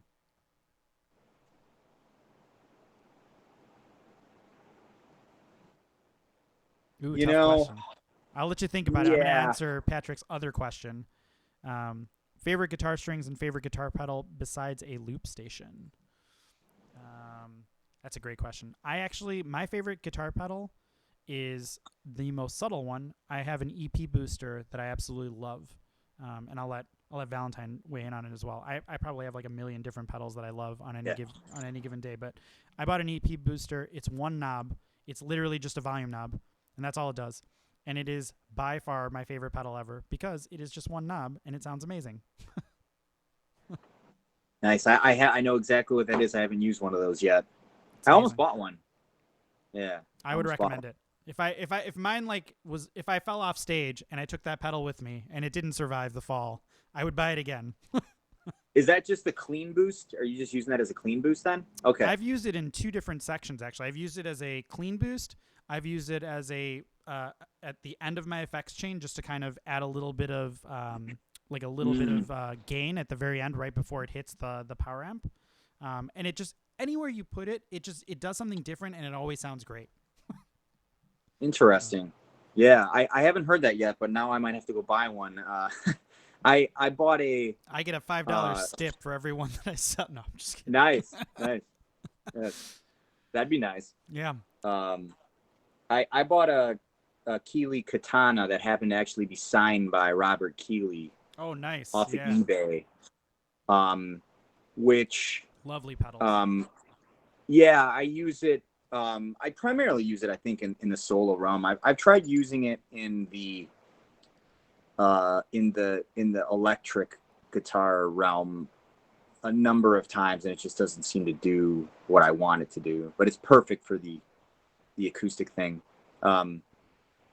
My favorite pedal is the Strymon Blue Sky reverberator, the reverb pedal. I don't know how killer pedals. They're the best, and I don't know how. It's kind of like your thing with the EP booster, man. It's like I don't know how something as simple as reverb can be the coolest thing that's ever happened, but reverb is the greatest musical invention that's ever existed, and that Strymon pedal, just man, does that thing, the heavens open, when you set that thing. It's so funny listening to you talk about it. Your eyes are actually light. Like I could see how much you love that pedal because you're so happy talking about it. Very passionate about it. I'm very passionate about it. So I think to answer your question earlier, that's a tough question with the what artist do you want to cover? It's a horrible question. It's such a horrible question. It's a tough question though too, because there's so many facets to it. It's like, yeah, well, what do you mean? Like, are we specifically talking about the songs? Are we talking about the guitar playing style? Because I'd have a different answer for everything. Are we talking about what I have to sing forever? And so I think to wrap that all up into one, I would probably pick Floyd. Pink Floyd. I heard, yeah. My God, you're like my new favorite person ever, by the way, for having said, because that's such an unexpected answer, but it's such a great answer. I heard Shine On You Crazy Diamond in 4th grade. I happen to have an older brother who's 5 years older. He was kind of in that high school experimental hippie stage of his life, I guess. And he put on Shine On You Crazy Diamond, and I sat there for all glorious 23 minutes or whatever it is of that song.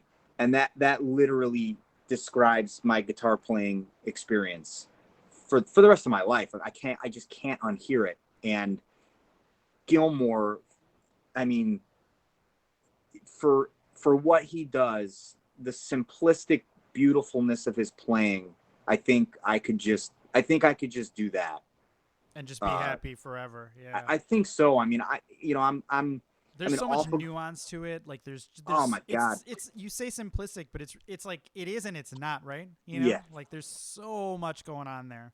There's yeah, like technically, like if you were trying to look at the tabs or something, it looks simplistic, but there's so much like soul behind that playing that yeah, you have to have that in order to replicate that. And I've tried my damnedest to get close to it, you know, over 25 years. Have you done any Pink Floyd covers? Is that a thing that you've ever put together or done in any shows that you've played?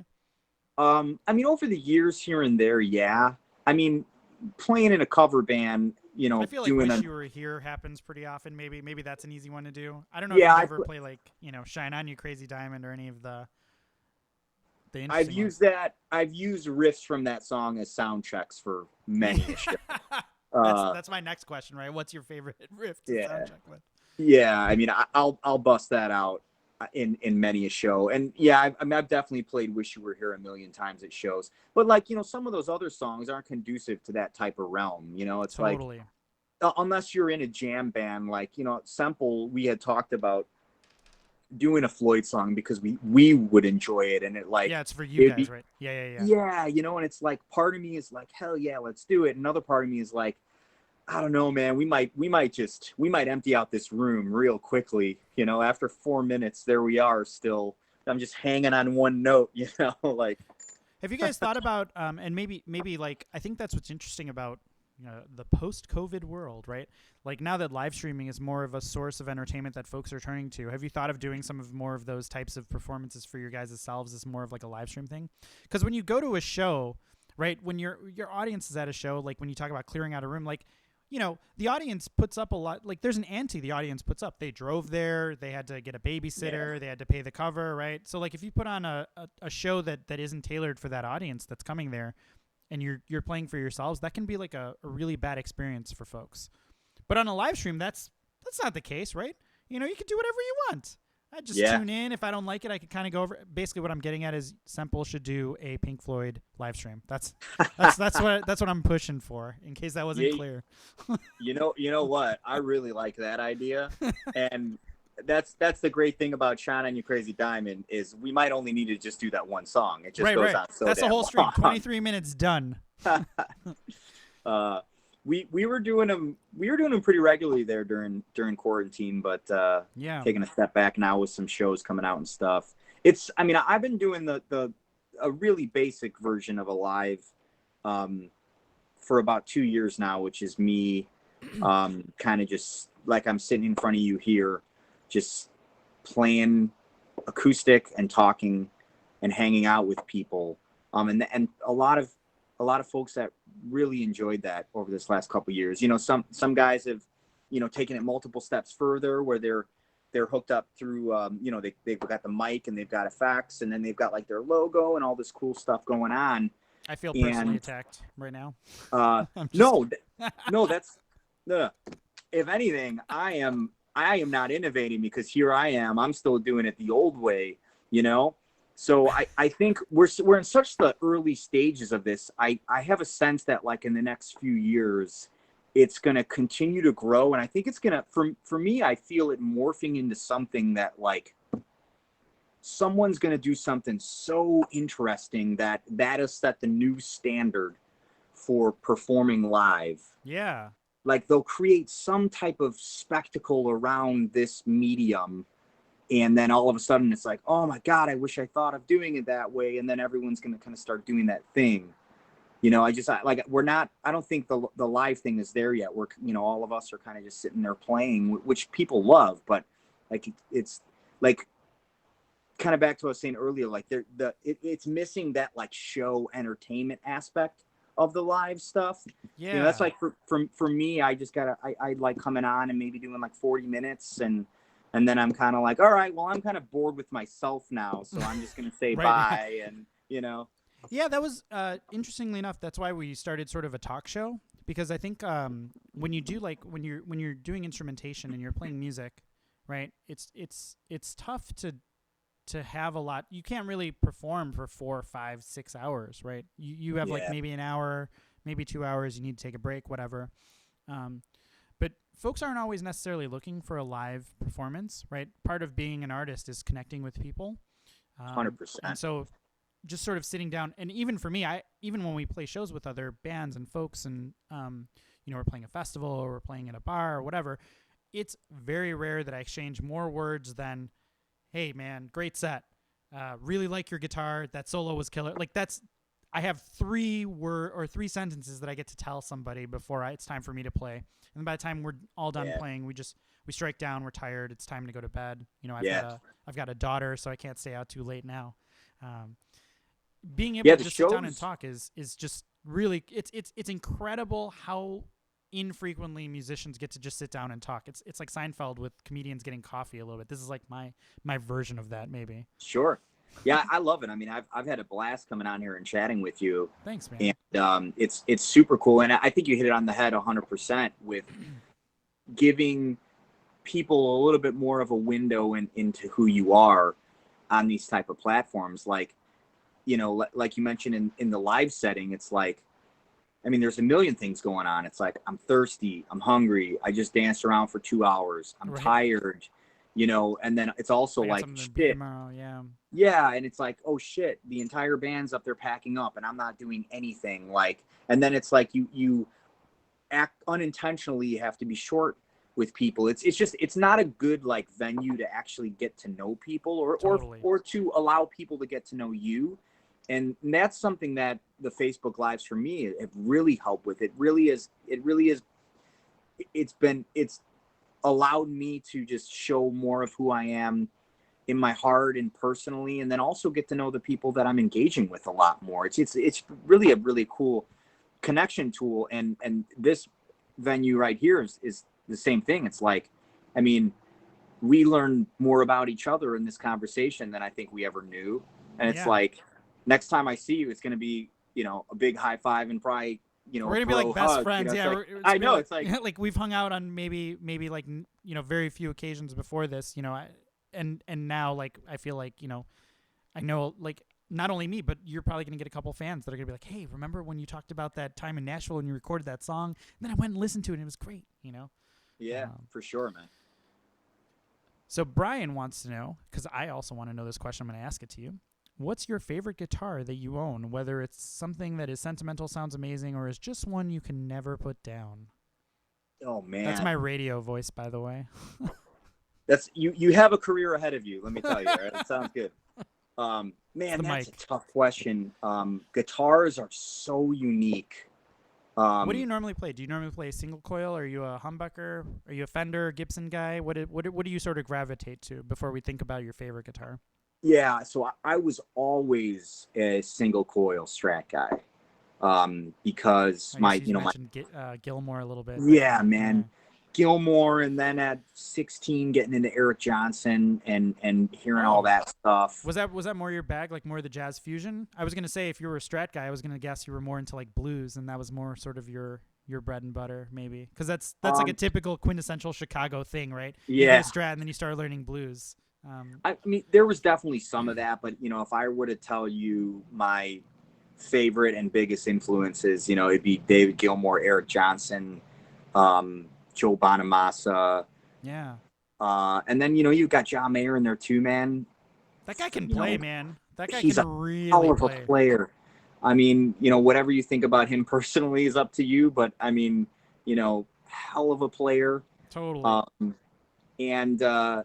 Yeah, I just fell into the Eric Johnson thing, just resonated with me. So, so I got that Strat. It's a G&L Legacy, which at the time I didn't know anything about it, but I've come to find out that those have some like deep respect for like people in the guitar community. People are like, oh my God, you got a G&L? It's like, yeah, it was one of those things that just felt right in my hand. And that's the tough thing about guitars. And even picking a favorite, they're so unique. Even if that G&L that I bought was the first one off the assembly line, and then its brother was number 2 off the assembly line, those two guitars would be nothing alike. Totally, and that's such a hard thing to tell people. Like people always ask me, I don't know if you have this experience, but like when someone asks you, well, what guitar should I buy? I'm just like, I don't know how to even begin it. It's a piece of wood. No two Yeah. pieces of wood are going to be the same, dude. Yeah, it's you can't. I mean, you can try and steer them in like maybe a type of guitar or like a well-renowned brand, but it's like the to me the real answer is get it in your hand. You're gonna know instantly if you love it or it's okay or you hate it. Totally. And then see what it sounds like. And I mean, the thing with how it sounds, like sometimes that can be changed pretty easily. So for me, the most important thing was just like when I picked it up, what did it feel like? And that G&L Legacy at 16, I got that, and it was like just the perfect match. Like it just fit. When my fingers hit the strings, it just did exactly what I wanted it to do. Yeah. It's just for what it is. It's just a perfect instrument. But I kind of feel that same way about all my guitars, quite honestly. And that's, you kind of amass these gems through the years, and it's like, well, they become like, it's like a museum to your journey, right? You bought this guitar at this moment. Like when I was playing this, like I got the G&L when I was 16, and then my next guitar was this, and then this was my first Telecaster.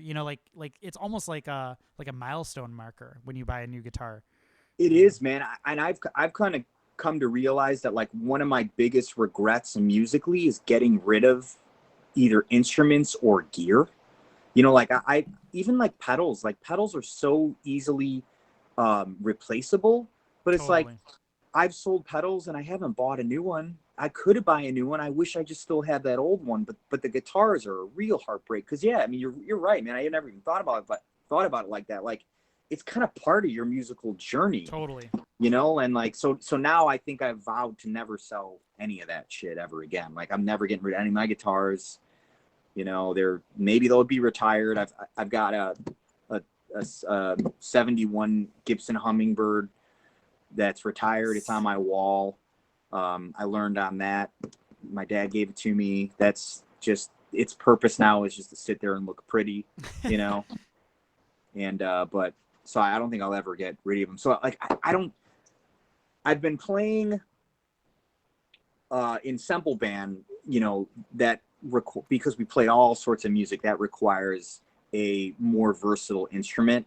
So like the G&L single coils, I don't think I can necessarily get away with using that for an entire show. We're not switching guitars or whatever. We just have the one show. So for the last like 3 years, I've been using this Telecaster, which is kind of like a parts caster. My bass player from Derringer and Rye is a gearhead. He's brilliant. He can build stuff, and he kind of put this thing together. So it's a little bit of a part caster. It's got a really, really thick body, almost like a Les Paul. And then it's got dual humbuckers on it. So nice. I've really been utilizing that in sample for the past 3 years. And I love that thing too. So that's probably my go-to, I would say now, as far as an electric is concerned, because it just, for what I'm doing, it does the job. Are you doing any electric stuff on your solo stuff at all? I know you were mentioning you were doing more country stuff, but a Telecaster is like a quintessential country instrument too, right? I mean, like you think about any guitarist that's playing in a country band, and I envision a Telecaster in their hands. 100%, yeah. Maybe not one with humbuckers, so I might have to fix that's that. True. But it's still twangy as hell, and like my style, over the years has morphed into that a lot too. I mean, I've still got that. I've still got that with all the bends, that David Gilmour type of a thing. But then there is definitely some twang. I do a lot of hybrid picking, and I do a lot of like intermingling, like chromatic with other scales. So it can be very country sounding at times. Yeah. In the acoustic realm, not really. I've over the years I've kind of tried different things where like, I implemented a keyboard because I was also classically trained at piano as a child. That was my first instrument. Yeah, guitar and piano they go together, man. Like it's just like a match made in heaven. They do, but with doing the looping thing, I brought the piano in, and I just wasn't using it enough to for me to justify having this eyesore just sit there. You know what I mean? So the looping thing kind of went through iterations.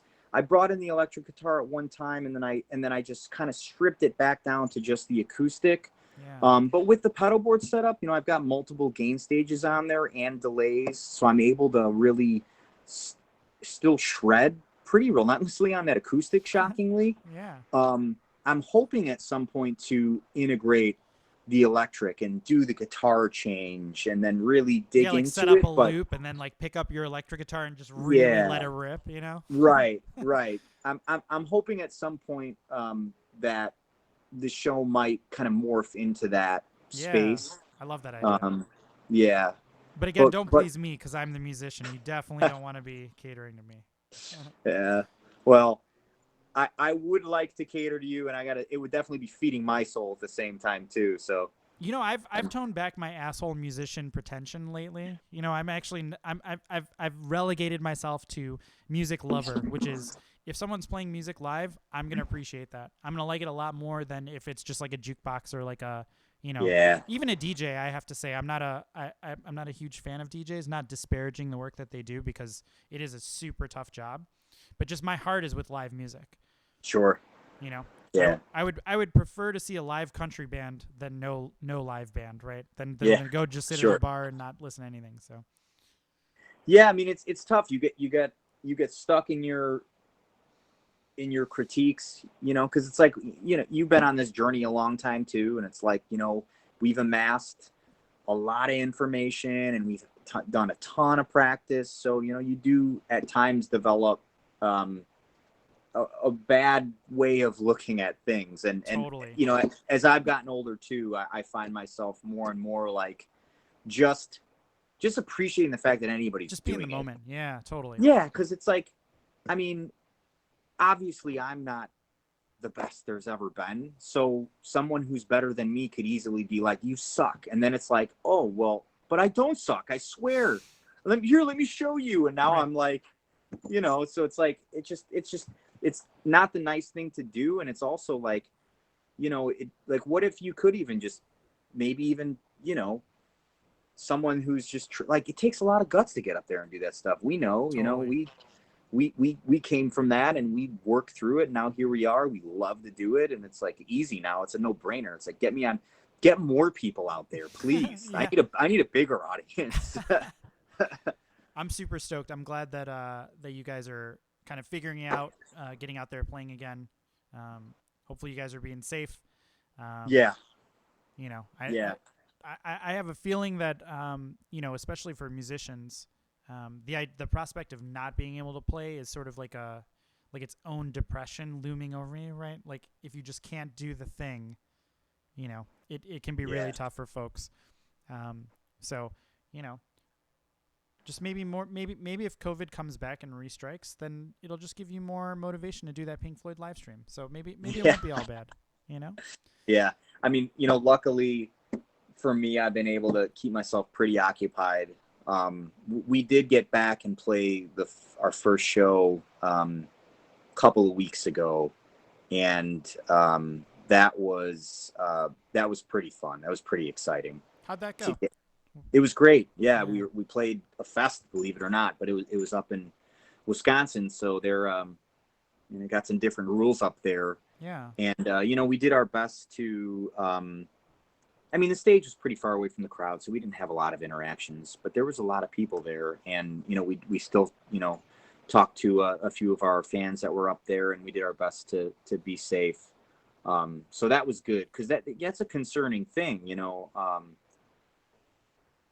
last thing any of us want is to get sick, especially with something that doesn't sound like you can not get it. That's the thing, right? Like and I know you mentioned you had like health issues and those types of things, so you probably appreciate how important health. I mean, everybody should appreciate their health and not take it for granted.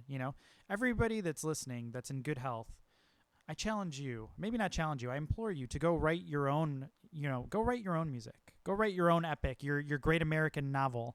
Write the thing that you can write about now that you've been putting off. Take a lesson from Valentine.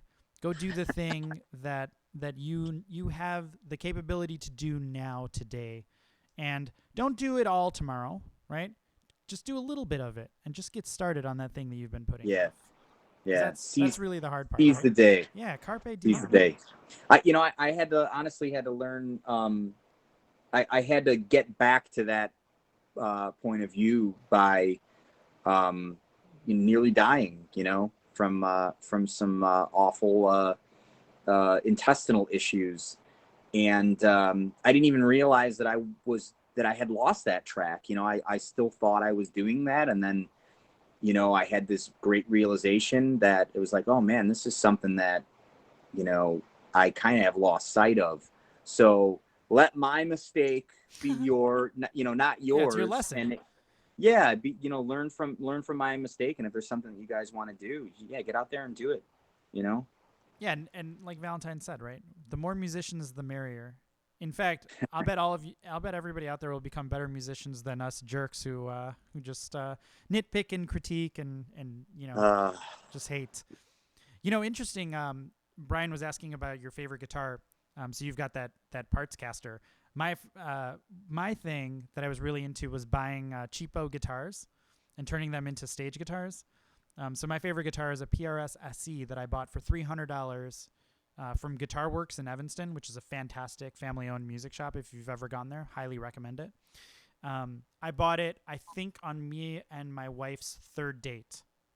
She was a grad student in Evanston. So nice. That's my favorite guitar. It's so definitively like a moment in my life that I remember perfectly and I identify with even today. So.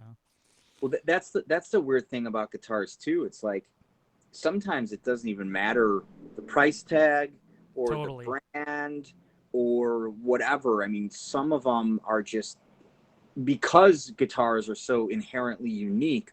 Sometimes you get that like, you can find that like, in this case, $300 thing where it's like, man, I freaking love that thing. like it instantly is worth more than $300 to you. It's like, no, it's like, if you offer me $5,000, I might not sell it to you because it's just it's so unique. Really, there's not another one like it.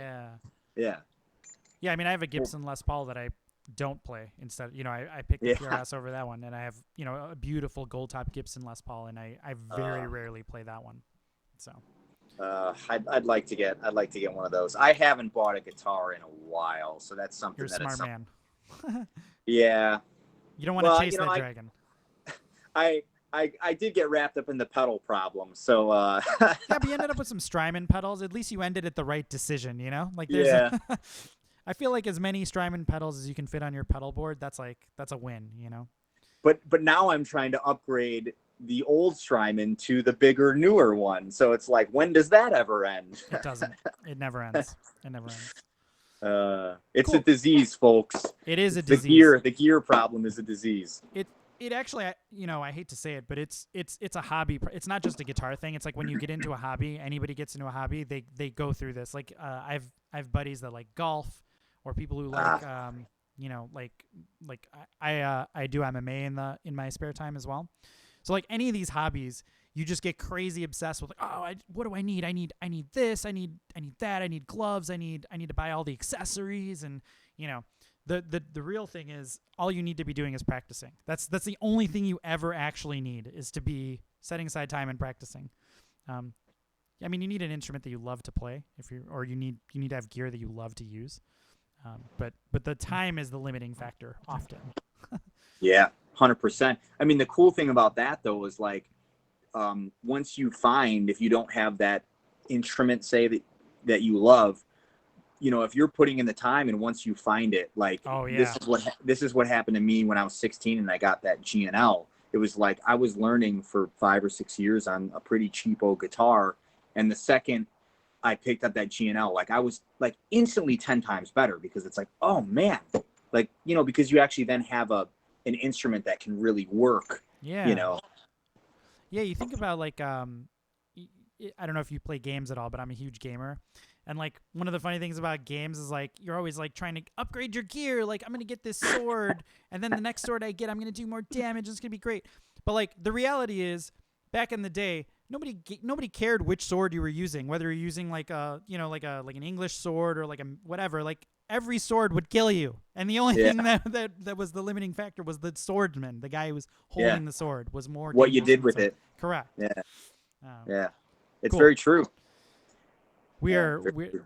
I hope my analogy didn't go too far off the rails there. But we're just about at 10 o'clock here, so why don't we wrap it up? Just wanted to, maybe we'll wrap it up with some shout outs.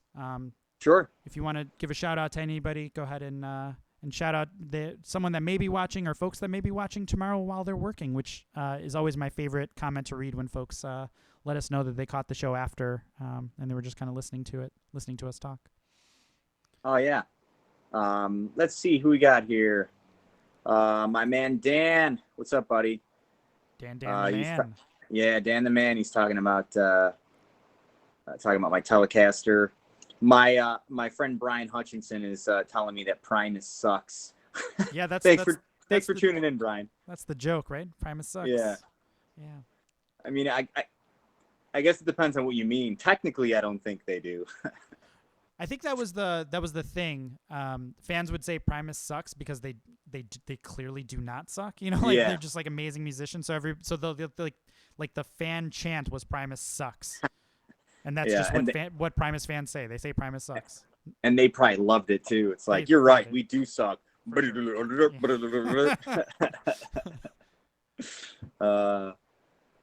had a buddy who was doing Primus cover gigs. And he loved it. I mean, it was a super cool set. I caught him a couple times when they were doing it, and it was very much like a musician's band. I think that they put together, and it was fantastic, absolutely amazing. That's a tough thing about doing even the tribute acts. It's like, because I would love to go see that too, but like, I don't know. That sounds like a really tough niche to like sell. Yeah. Like how are there enough Primus fans out there for that band to be playing enough? Yeah, you know what I mean? Like, and that's not easy music to listen to. That's not like, easy listening, like I don't know, like something that people would know if they were just there on the off chance. Like if there was someone there that didn't come specifically to see you, there's a low probability that they're a huge Primus fan, Yeah, yeah, and a high probability that they might not stick around to see what's right. Even if they're great, it's like, what the hell am I listening to right now? That's going to be our answer for the next question. Next time we ask, what's the number one cover band or what's the number one band that you would cover if you had a choice? We'll always say Primus now. Yeah, Primus. I would just cover Primus. Yeah, I don't. It'd be hard finding the right bass player to fill those shoes, I think. Yep. Even the guitar player is fantastic. So yeah, that's very true. Now, was that Buckethead? Was he in Primus? I think I didn't follow Buckethead too much. I know Buckethead was doing his own thing because he always wore the bucket over his head, and then he did like the stint in Guns N' Roses recently. Yeah, which wasn't really Guns N' Roses, but I guess it was. I don't know. It was. Yeah. It was whatever his name is, and Roses. Axl and Roses. Yeah, that's a good way to put it. Yeah. Cool. Any other shout outs you want to throw out there? I'll shout out to, while you're thinking about it, I'll shout out to the There Goes the Neighborhood fans. Thanks everyone for tuning in. You guys, and Brian Bridges, who is a top fan according to Facebook, which is amazing. Thanks for tuning in so much. We had him on the show just a couple episodes ago, actually. So super nice guy. Thanks very much for your support. I like that there's a lot of people that are interested in like the gear side of stuff on this interview. That's pretty cool. Patrick's asking what's the most unusual pedal I've used? Probably the if I may here. Yeah, go for it, man. Totally. Probably oh my god, what the hell's the name of it? You know, the one that like Tom Morello uses to do like the whammy pedal, the Digitech. Yeah, whammy yeah, pedal. it's just called a whammy. So it's not a wah pedal, it's just called whammy. Yeah. That thing does such weird stuff. I think it's like 2 octaves in either direction, I want to say. Yeah, and that's just Something like that. one setting, So that one might be the most unusual one that I played with. Because everything else is like fairly cut and dry. I mean, there's a lot of different types of sounds, but most of the pedals just do one simple thing. And I guess where it gets interesting is when you compile, like what happens when I do some of the loops, like when I compile all these things together, then all of a sudden you have this really, really interesting sound. I dig the Pog. The Pog has some pretty cool settings. Like, Yeah. I don't know. You said you have the mini Pog. I have the Pog 2, which is like the big pedal. And you can almost make that thing sound like a pipe organ, which is a little crazy. Like, it sounds cool when you play it, but I never found a way to like incorporate it into music, you know, that I would actually perform. And then I bought a filter modulator, the Line 6 filter the purple one. And it basically just turns your guitar into a synth, but it's not like a good synth. It turns it into like a bad synth, which I guess has uses again. Like there are times when you could figure out ways for it, but I had some high hopes for a similar pedal. It's the most recent pedal I got. It's called I think it's the Key 9. And I was watching the demos online. It sounded great. And I was like, man, this is just going to allow me to go crazy on so many more sounds. and I got it. And it's just like, it doesn't work as well as you want. But the thing with pedals too, is like, sometimes they try to compile too many things into one pedal where they should have just made it do one thing. Yeah. That's all I ever want. Yeah, so the one thing on that Key 9 that I actually use and I think is hilarious and love is a steel drum setting. So, interesting. Yeah, so it's like you can do, when I play that I Don't Mind song live, I use the steel drum setting and I just do a quick little like do little quick melody line, and it just sounds like someone's playing a steel drum, and it actually works and sounds good. And it's like, and I've also used it as a skit in between songs. It's like, well, this is the part of the show I get to use my favorite pedal, my little steel drum guy, and then I do it, and maybe I'll get a chuckle out of some people. Yeah, the way you just said it, I'm like laughing because it's on like woo, you know? right. Yeah. Yeah, it's not like you can't play chords with it or anything. It's just you got to hit a single note, you know, almost like you would with a steel drum. But was that Mario you just said there? I heard Mario. Yeah. Amazing. Yeah. I mean, pedals are just, again, it's like one of those things that you could just infinitely buy and love and appreciate. And then you have to like wean yourself. It's like you'll fall into like a drug habit, right? Because there's just so many sound. You become obsessed with sounds, you know, and what you can create. So I actually went down the route and invested in Axe Effects. So I picked up a Fractal AX8, which is like a pedal board. And instead of thinking about all the sounds I could possibly make, my philosophy has been, this is the thing. Like, use this to make the sounds, and if you can't make it, sorry, buddy, you're not getting it. You know, which has actually been very therapeutic for me, I think. Do you like the Axe Effects? I do, and a lot of other folks in the cover band scene are using the Helixes, the Line 6 Helixes. I just started using Keith's like a month ago, so I'm kind of getting indoctrinated into that a little bit. I dislike the Helixes personally. To me, they have better effects. Like, the effects sound nice, but the actual amp models don't sound as nice to my ears. So I'm very much like again, I stripped down even my live setup before I moved to a digital setup was get rid of stuff. Like, make it as simple as possible, because all of the crazy like things that I think need to be on a pedal board or that I think I need to hear don't necessarily need to be there.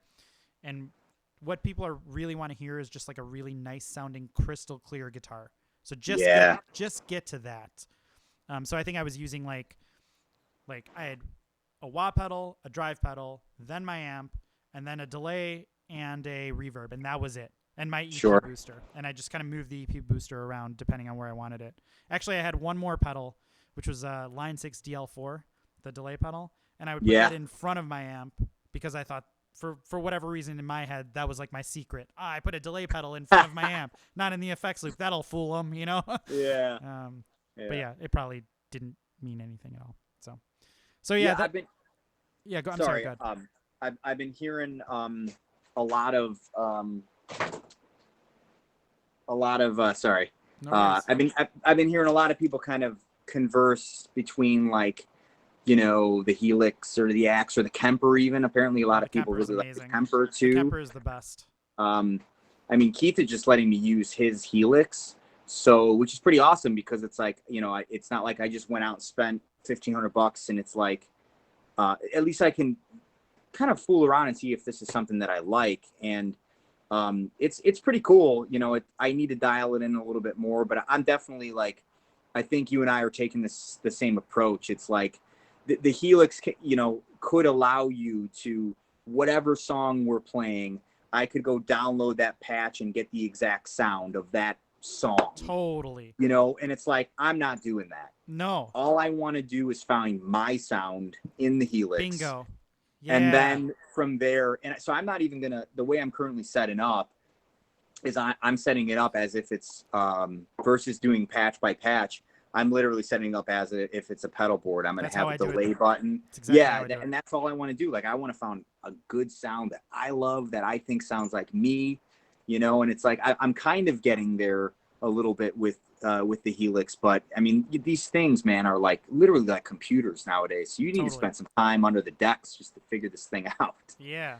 It's so much fun though. And I think that's what's interesting too, right? Like, if you go patch by patch, I think it's more fun for you to do that than it is for the audience. And I think it can almost be like challenging to mix that stuff too if you have like a bunch of different patches. Yeah. And they have like different, you know, different weight. Like if they're EQ'd differently, they don't cut through the mix properly. You could be really putting a lot of burden on the sound guy to make you come through. Yeah, for sure. There's definitely something to be said about having an amp behind you pushing air, though. I definitely miss that. Okay, like I have to say that. The struggle is real, man. It's like, all I want to do is go get a bigger amp, and all the rest of the band wants me to do is have no amp. And totally. It's like, well, if you're flying and stuff too, I can imagine like not having to bring an amp with you is probably amazingly useful. Yeah. So I don't know. We'll see. Maybe one day. I mean, the Helix has been pretty good. So I mean, if I could dial it down correctly, and if it gives me, like, stylistically speaking, what I need from show to show, because that's another problem with having an amp. It's like, you know, sometimes the amp could just be having a bad day, and all of a sudden it's not doing whatever, you know. And it's like if I can get a little bit more consistency from show to show, then I probably would love the thing, you know. But it's still too early. I need a lot of more work on it to dial it in, I think, for me. I will say, having a digital amp modeler, if you're going to do live streams, is way better than miking an amp or just having. I mean, you just plug into your audio interface and you could get a really good sound. So I mean, even we were supposed to end the show 20 minutes ago, and now we're just totally like geeking out about. I like we're going to continue this conversation. This is for me now. This is the part of the show where we just talk about what we want to talk about. By the way, getting off in gear land. Yeah, totally. Go on for forever. I warned you what would happen if we didn't watch for it. But yeah. But yeah, I highly recommend it. And if you ever want to talk more about the Axe effects, I am 100% happy to be an advocate for that tool. So yeah, I might have to pick your brain at some point because I mean the fact that you are familiar with each of them, I would be curious. I mean, Keith, for example, really likes his Helix. It's like an Apple Mac thing. It's like a Mac versus PC thing almost, right? Like, it might be, but yeah. I mean, I know of some other some other guitarists that I definitely respect have different opinions, and it's like, well, why? You know, I'd be curious to know. So, and I don't know if Keith honestly has played on either the Kemper or the Axe FX either, so I don't think he has an opinion on them. So, who knows? I mean, big part of my decision was like, what am I listening to, right? Like, what is the music I'm listening to, and who's playing through them? Like Steve Vai was using it. John Petrucci was using an Axe FX for a while. I'm a huge Gent fan, so a lot of those folks were using it. But then even folks that were not doing like more guitar-oriented music were using these types of modeling pedals. and stations, because they just really they encapsulate a lot of things. I mean, when you're talking about going out and spending $300 per pedal for a boutique pedal, I mean, that adds up. Like, first I need a delay pedal, then I need a boost pedal, then I need an EQ, then I need, reverb. I need an octave pedal now. All of a sudden, I've got 19 pedals on my Pedal Train Pro, so I mean, you could just do the math, right? Yeah. And then there's plenty of more that aren't even on there. It's like, I need to take out an insurance policy on all of them. I actually have where is it? There it is. I have my EP. Oh yeah, there it is. Yeah. So that's back there. And then I got this guy too that you might be interested in. I think this is the Keeley modded overdrive pedal, which is probably my second favorite pedal, I would say. I've got a looks like the 808. I've got one of those, one of the Tube Screamer 808s. Yep. Those things those Tube Screamers are just like, there's a reason why people have used them for like 30 years. Yeah. So. Yeah. They're that unique thing that just works and sounds great. Although mine, if it didn't sound so good, I probably would have ditched it, because I had to replace the button. I had to replace the stomp button on it like 3 different times, because it just kept breaking, and it's like, I'm not kicking you that hard, man. All the other ones are still working. Why do you keep shorting out? Yeah. Maybe you just got a bunk one. Maybe. I mean, it still sounds great, so whatever. That's the only measure of success, is if it sounds good or not. It's funny, like, what you're willing to put up with if it sounds great. Some people use amps that don't always that are not reliable, just because that like 5th time that you use it, it just sounds like purely like heaven. Like, it just sounds exactly like bliss. But the other 4 times, it's like maybe a little temperamental, we'll say. So. This is like chicken soup for the guitarist's soul now, right here. Just complaining about like how terrible it is to play guitar. But it's like, even knowing that, the common sense person would be like, just go get the Helix already. And we're like, no, you don't understand. The amp, even though only 10% of the time it sounds like this, it's so good that I need to just you just don't understand. You don't understand. You don't get it. Cool. Well, let's go ahead and let's call it a night here. Thank you, everyone, for tuning in.